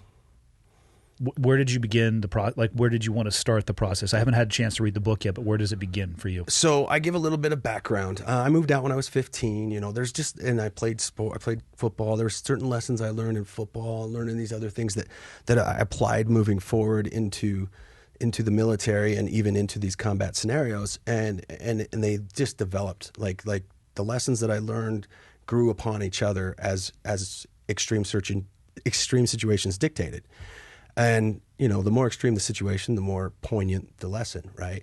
And so I started basically given that background in like the first 3 or 4 chapters. And then I just jump into that first deployment, which is Apaches. And it was over a year and it was just, call it good luck, bad luck. They called me Magneto for a reason. Like I just, like. I don't know if that's a good call sign to have. No, I don't think it is. But I call it good luck because I'm still here. But I did get into it a lot, and part of that was because of the way I flew, and not some of it was ill-advised, right? But I learned from that, and all those lessons, they're combat lessons they're galvanized in extreme situations, absolutely apply to lives here. Yeah, right? They can apply to lives here, and to guys that yet to go over, or guys that already have been over. I mean, it's just you can apply them in so many different ways, and so. Yeah, I just kind of went through that whole thing, and I didn't want it to be overly didactic, so I'm not like super instructional in it. It's not a self-help book, if you will. It's a war story that sneaks in lessons, and then at the end, I kind of like put a capstone on it. How'd you know you were done writing it? I don't know. I don't even know if I am, to be honest. I don't It'd be know. tough, right? Like it's like. And the end. Fuck! I forgot to put that chapter in. Right. Well, there were 44 engagements that me and the co-author Mike Hirsch said this could be a chapter, right? And that's a lot of chapters. Yes, the book's already almost 400 pages, right? And so we cut out. I mean, there's like 18 engagements. So you have 2 more books in the work. I don't know if I'll write it about that, but I could see something with rescue because there's a whole nother set of lessons, a whole different mission set, a whole different, I was the leader in charge in the Army. In the Air Force, I wasn't. So it was a different perspective, right? I had to go back to being, a supporting role, if you will. Yeah. At first, I thought I'd be excited about that. And then after a while, I'm like, oh, this kind of sucks. And the Air Force was so different than the Army.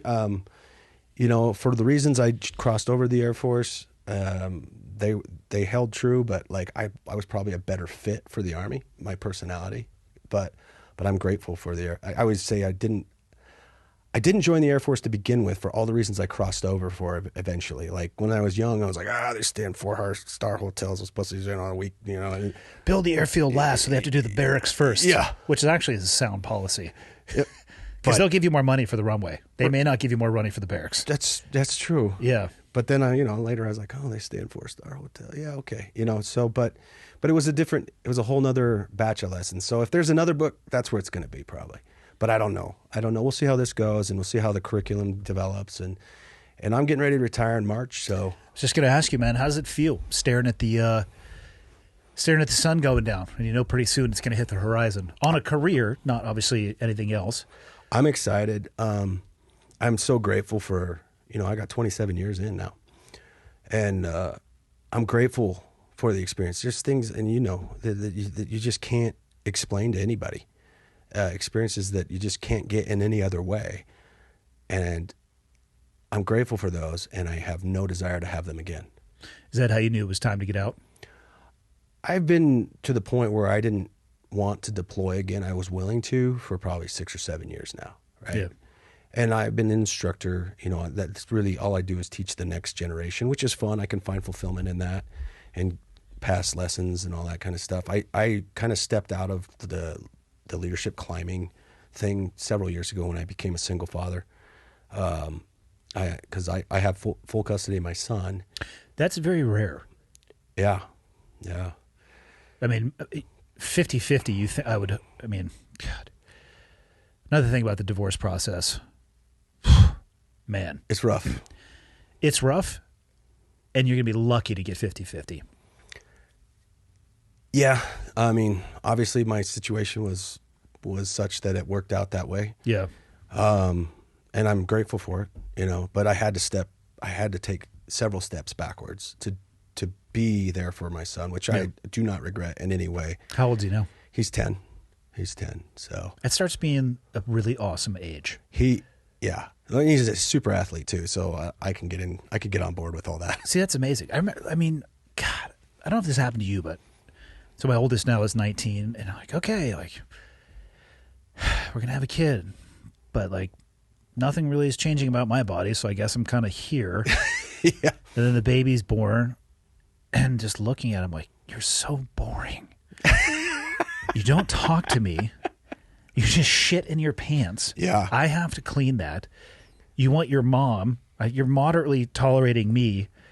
It's like, I throw a ball to play catch and it bounces off of you or like rolls by. I'm like, you're just the worst. And I'm just joking, but I didn't find I've loved my kids unconditionally since the day they were born. And I can still remember holding my 19-year-old son like for the very first time and giving him a sponge bath. And it's crazy to see now. He like actually has like a full jihadist beard and had buzzed his head over the summer, and he refuses to get a haircut, so he looks like a freaking porcupine. It's hard to describe, but God, it got fun as they got older. Right around 10, my son's like, Dad, we need motorcycles. I'm like, go say that in front of your mom and make sure I'm there because we'll go get them. Yeah. No, he's had a motorcycle since he was 6. Yeah. Because Any whiskey throttle incidents? it is just me. Yeah. I did the whiskey throttle in front of him and scared the crap out of him. So, yeah. My middle son, first day he ever owned a motorcycle, the last thing I saw of him is he was laying out completely flat, holding onto the handlebars, legs out behind him, over a hill into a bush. I'm just like, let go. Scared the shit out of him. Probably me more than him because in my back of my mind, I was like, I'm going to have to answer for this from his mom. Yeah. No, I got a brand new KTM and it wasn't sprung. I mean, my girth units are such that it needs to be resprung. Yeah. Right. And I was just going to do some clutch stuff. I just barely got it and then decided to open it up and sucker. And my son watched it and he got so pissed at me. Because I made him put his whole exoskeleton. Oh, for sure. Everything on. You're probably out there in flip-flops and a hat on backwards. I had a helmet. That was it. That was it. But I mean, I looked like that double mud burger that I just ate. That's what I looked like coming back. And he was mad at me. He's like, you didn't put your stuff on. You could have died. And he was just But like, listen, this is how this works. You do as I say, not as I do. was like, what lesson do we learn from your bloody dad? You know, for sure. You think you'll miss flying when you get out? I think I will. And Do you have any desire to pursue it in the civilian sector? a little bit, but every time I think about it, I'm like, it's not like I'm going to fly like I fly. No. You know what I mean? Like, I mean, you could. Your license would be very short-lived. and it would break the helicopter. Like they're just not. They're not meant to do what we're doing, right? No. So what I love about the military helicopters is just the capability. I mean, you're in a cliff and you're just, and you can't do that in an A-Star, I mean, you can maybe once. One time. I was going to say I don't know the repeatability of that maneuver, but you can do it once. Yeah, but I am getting older, so maybe I would like the more subdued flying. I don't know.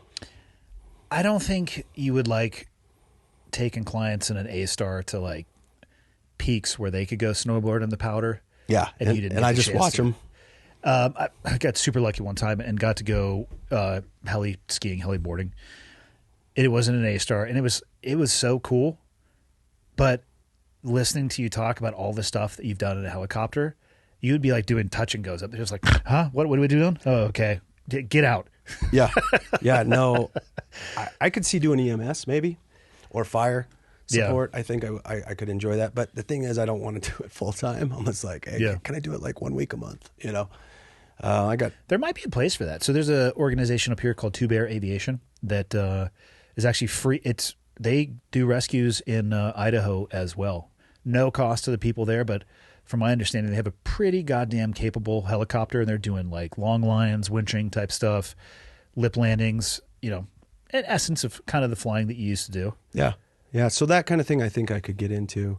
I mean, I got other things that I'm doing, but I part of me is like, you're going to have an itch you can't scratch, so I might need a part-time gig. Shooting hogs out of a helicopter in Texas looks fun too. Yeah, but if you're going to do that, promise me you're not going to fly it at the same time. Because I could see you like taking the bolts off the door, and They don't have doors. okay, that shows you my level of understanding. And trying to knee fly this fucking thing with like your legs on the thingamajigger, and then you had your collective on the other hand and come in crossbody. Well, so like it's funny. I know a guy that does that down there. And I was like, how? What do I have to do to be able to do exactly what you just said? my God. Because we used to do it when we were kids with coyotes in the truck. Yeah. Just balance. There's a few more controls you need to maintain your water. So thinking of that, did you guys ever fuck with each other in those helicopters? And I don't know, maybe just apply a little bit of rudder pressure and. Because I wouldn't be able to help myself. You mean when a guy's taking a leak or something? No, and you're just flying along and you're like, maybe I'll just start pushing on this pedal here a little bit to see how long it takes them to recognize it. Oh yeah, I do it all the time. Yeah. Yes. Yes, especially new guys, and see how long they'll get like real. Maybe just rotate on it a little bit. They'll get real quiet. Yeah. And you're like, how long until they say something? Like, Yeah. and they're like, oh, you go. What's happening? They're like, am I doing this? That's what I'm talking about. That's the type of tomfoolery that I'm here for. Yeah. Or like if we take somebody in the back. So I didn't get to take anybody in the back with Apache. It's just me and another pilot. But like with these, we get with the PAPOC, we get to fly people, and we'll say Delta Charlie, which means dump the collective, right? So like if a guy Is this a 0G move? yeah, the guy's just like eating a sandwich or whatever in the back, and they'll say Delta Charlie, and I'll just Phew! And so the sandwich floats, and they're like, Yeah. I went on a backseat ride in an F-18, and that pilot absolutely just whipped my ass. Yeah. They were doing, it was because I was a JTAC, and it was a great experience because I got to see what they see, which I'll just tell you is a little bit different than only being able to see the walls of a compound. Like, why can you not see me? Yeah. I'm clearly in this compound. Like, oh, you can see 80 square miles. All right, let's talk on big to small here. Yeah. And then they were doing simulated cast runs, and then they were doing missile evasions. I wasn't ready for that. I felt sick for 3 days. Yeah. It was. I didn't eat the day before. I got some very good beta. Like, hey, I don't know what they're going to be doing, but don't eat, because I had like mask off, just like shoving it back on. I'm like, this is the worst. But like legit seasick feeling for like 3 days. I haven't experienced it. I really would like to before I'm done, and I'm actually been kind of like throwing some feelers out there because there's a lot of jet guys there at Nellis. But I think the person up front doesn't get that feeling. It's being in the back and not knowing which direction it's going to come. The pilot described it as basically your inner ear trying to catch up, and that's where the nausea comes from. Yeah. Because I was certainly testing the structural stability of the inside of the cockpit with my helmet. Ding! Like, son of a bitch. It was the worst. It was the absolute worst. Yeah, what are you going to... So you have your curriculum, you have the book. What else are you going to focus on post-military? You going to stay in the Vegas area? no, I'm not. My Good whole man. family lives in Utah. Is that your phone, Michael? What is that? Not noise? mine. Is it mine? That's yours. That's an alarm. I have it on silent. Sorry, guys. I don't care. Where the hell is it? We could edit that out, but we're not going to.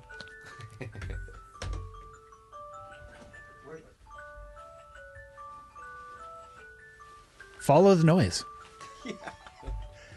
Found it. Oh, sweet. Old school flip phone. Well, it's not an old school flip. Oh, is that an Android? Yeah. Do you just not like good technology, or what's the deal with that? No, I just wanted something smaller in my pocket, so to speak. Yeah, I've heard that one before. Yeah. Yeah. Actually, yeah, never mind. All right, so what are you going to do post-military? So I've always flipped homes throughout my whole military career. So I have like real estate stuff, ventures that I'm doing. But honestly, this is my passion. I don't have to work, with the retirement and the real estate stuff. That's a great place to be, man. The only job I ever wanted to have was the military. And then I remember when I got my DD-214 and I was driving off base thinking, I really didn't think out anything beyond this particular day. and we're here. Well, and fortunately, I had been double dipping and working for a strength and conditioning company on the weekends. So I had a pretty seamless off ramp, but I went from, working from the government to working for somebody else. And I did some contract stuff in the skydive space, again, working for somebody else. And let me tell you, where you have arrived at, the ability to kind of do what you want to do because you want to do it and not on somebody else's parameters is amazing. Yeah, That's why I was just having this discussion with somebody the other day, and they're like, "Well, you can make money here, and you can make money there. You've got your finger in your hand in here." And I was like, "Yeah, I can. I don't have to though. Yeah. So if I want to, I can do those things. But honestly, this is it. This is what I want to do. Like our credo for rescue is that others may live, right? And that's what we do. Like try to make sure others live. And I find a lot of job satisfaction in that, but that's about to be gone in that sense. And it was my mom that pointed it out. And she's like, your whole career, you've tried to save people physically. Now you're going to try to save them mentally and emotionally. And it's not that, like, I'm not trying to be a savior or anything. It's just, there's experiences that can help. Yeah. Right. And I'm far from perfect, and absent a path, it's really easy to get lost. I feel really fortunate. I totally stumbled my way through my post-military career. Like I said, working for a strength and conditioning company, pursued the pilot route, got just over 3,000 hours, a bunch of type ratings, and flew charter for a bit. It's like, the bigger the airplane, the bigger the suitcase. And I'm traveling on other people's holidays as opposed to my own. It was too hit and miss. Well, I'll be a professional skydiver for a bit. Oh, I'll start doing some public speaking along the way. Then, you meet Rogan. He's like, you should start a podcast. I'm like, oh, okay, whatever. I end up starting a podcast, and it might seem to people as if I had some grand plan, but I'm telling you right now, I didn't have a path, and I kind of stumbled my way along. And that's not the path I would recommend for people. If you have an architecture or a structure that you could follow and learn from other people's mistakes, I mean, I'm glad that I am at where I am at. And, the ups and downs that came with that and the mistakes and all those things.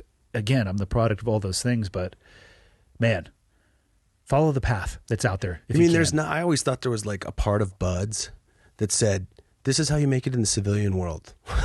Because all the Navy SEALs seem to figure it out. Right. Well, you know why they figured it out? I've thought about this, and I've had conversations with people from the community. A lot of guys get out and they're just really wildly entrepreneurial. Yeah. And they'll fail and they don't give a fuck. And if you look back at what the training actually is, it's just constant problems thrown at you. Yeah. And they worry less about how you solve the problem and more about the fact that it does get solved. And they'll have days where they reward certain behavior and then punish the same ones the next day. So it's intentionally chaotic. And what you learn is, I'm just going to do what I need to do. And if the end state is good one day, awesome. And if it's bad one day, guess what? I'm going to use that as motivation and fuel in the fire for the next day. So it's a career field. And I look at the more advanced training. Like we would go and we would do, urban terrain, using helicopters. And we're like, okay, we're going to have people come from the ground in a vehicle assault force and a helicopter assault force, and we're going to do all this stuff. And it's just problem solving. Right. And then we'll do a hit and they completely reset the city. And you come back and you hit the same city, but it's completely different. So what do you have to do? You fucking figure it out on the fly. Right.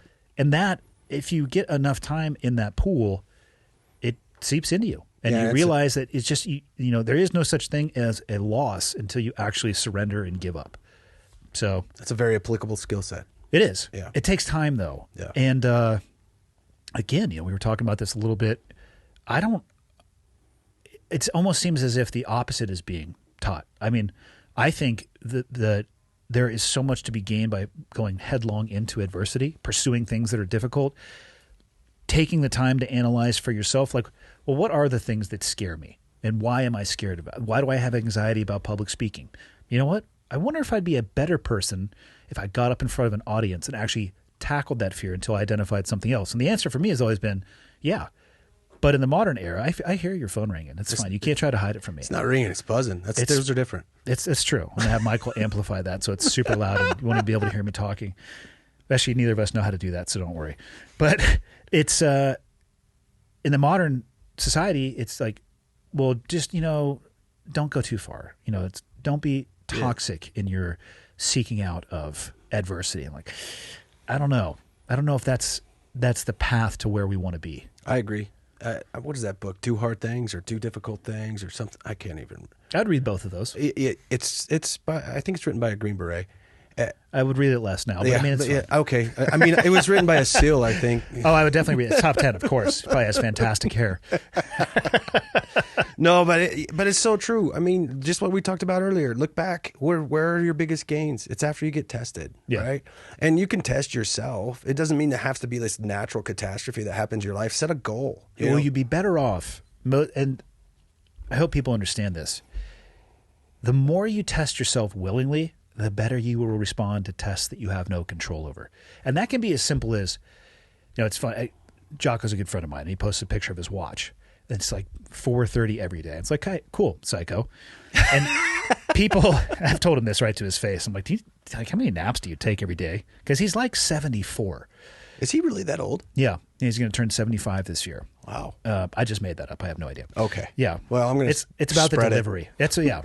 But people confuse what he's doing. He is showing what discipline has done for him. Not everybody can wake up at 4:30, but you could set a time that is somewhere more reasonable, maybe 6:30, and get up and choose to do disciplined things. Like that's the example that he is setting. You don't actually have to replicate exactly what it is that they're doing, but by doing that and these micro stressors, you're so much more prepared for the bullshit that the world's going to throw at you. Well, and you kind of get to where you're excited for a challenge, right? Because you start seeking it actually. Because you see what comes on the other side of it. You're like, yeah. And it's difficult. Awesome. What's going to happen? Something's going to happen. Something good's going to happen. Like, this has been an uphill battle for me because I did what the military said, like keep zero SEO, basically. I don't have an internet footprint, at least prior to 3 months ago. I didn't until I got out either. And so it was more in the infancy of all this stuff exploding. But yeah, it's a tool, but it's not real either. It's neither social nor media, right, by any stretch. But it is a tool. But it is a tool, and it is a pool that people are swimming in. And if you want to, you can use it exactly as that. I think it's easy to forget that you're seeing a curated view of other people's lives as opposed to the reality. What's crazy to me is like if you're doing a book like this or you're doing something and you want to get it out there, that's the tool of choice right now. Yeah, is that tool. And so, like, literally, I didn't have an Instagram. I had zero Instagram account. I had no LinkedIn. I had a Facebook, but it was just like posting antics of my kid, right, with friends and family. And so that's been an uphill climb, and that's part of the reason why I've enjoyed doing things like this, because this gets the word out there without me having to get all crazy on the social medias. Yeah, which is what you want to avoid at all costs. Right. Yeah, there's some people out there who are notable for all the wrong reasons. I actually... I don't know the Kardashians at all. I wish they had far less influence. I'll say that. It's a polite way to say it. No, I agree. I've actually met them. Really? I've heard they're tiny. They are so tiny. Yeah. So the one that's the giant? No. So, okay. There was one that I called the giant. I can't remember her name. What's her name? Michael knows. You're a huge Kardashian fan. Huge Kardashian fan. Let me look it up. Yeah. So she looks so much bigger than the other sisters. I was security. I was doing it was a volunteer thing for one of the big music events in Las Vegas, and the money would go to, our MWR fund, right? And so they saw me, and they're like, hey, big guy, you can do the VIP thing, right? So that's where all the VIPs, and they were VIPs for Kanye West's part of He it. seems totally sane, by the way. Yeah, completely. Yeah. Very lucid thoughts. Basically. Coherent thought process. He's basically a therapist. Yeah. So... They walked through. Mom looks like Frankenstein. Yeah. Like legit, like holy crap. Like her face has been cut so many times. It's whatever. So she walks by. And then Kim, the most famous one, badunk-a-dunk, it's ridiculous. It's ridiculous. She's like 4 foot nothing both ways. And so she walks by. And then the giant, who's not a giant. Michael, who's the giant? I think it's Kendall Jenner. No, I'll know it if I hear it. It starts with a... I'm not finding Chloe. it. Chloe. Is it? Yeah. She walks, and I guess she's had a lot of work done since, but she walked by at that point, and I was like, oh, totally normal-looking woman. Like, pretty woman, right? But it's just, it just goes to show that that's the media, all those things that... Yeah. It's not real. It's... It's not real, and it sets an expectation that is impossible. Yeah. Good example, the fucking Liver King. Which I don't want to talk about too much because everybody is talking about it. But I don't know much. I've seen one thing of his. He's all natural, wink, wink. Yeah. And just got busted for not being all natural and literally doing the circuit trying to promote like these are my tenants and I have never touched this stuff and I never will. And I had been asked about it a few times and it had come up. It's like, listen, is it statistically possible that he could look like that without those drugs? Yes, but he would absolutely be the anomaly. And what he is doing is he is selling the anomaly as the norm. Right. Which is the same thing, those people that are on that pedestal, like the work, the teams of people that they have to make them look like that. Everything is curated. They always have something to sell. And it's this unrealistic expectation. If you do all these things, then you can be like me, but you're not being fucking honest about all the things that have to happen to make you look like you and do those things. And that's my issue with, well, I don't like the influence of the Kardashians because I believe like they could literally end the world for some reason. I haven't really put together how the math on how that works. But shit like the Liver King, you know, if people want to take supplements, cool, but just fucking be honest. That's what drives me the most crazy about that. Yeah, I don't know much about. I saw one thing where he was eating just raw meat, and I was like, "Oh, interesting." That's pretty much it. Raw meat and then chicken in a syringe in his ass, called Winstrol. So it is what it is. Have you figured out where you're going to house your content, your continued content beyond the book? Well, I do have a web page, but the continued content, like I said, we're developing a curriculum. It's actually going to be accredited. So where will people find it eventually? It'll be on the webpage once I get it. Okay, so I'm going to give you marketing 101 here. Put it out there, right? What is the webpage? www.clearedhot.info. All right, listen, fucker. That's way too close to www.clearedhotpodcast.com. I am going to sue you for that IP address. Did you know that clearedhot.com is taken and not even used? It's owned by a German butt plug company. No, it's owned by... I just made that up, too. Your face was awesome, though. David Delzell is his name, because I've tried to reach out to him. And I've tried to hit him on every single thing. He has it, forward it to a blog that he doesn't even use. And I'm like, dude, just give me your freaking... I will find him before you do. You probably will. And I gave up. Fucking lord over you. I would be like, hey, check out what I got. Yeah, you want this? I'm not going to use it. You can't have it because I just shut it down forever.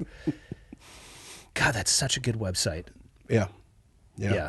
He took it. All right. It forwards to a different one. Since now people are totally confused about what we're talking about, what is your website again?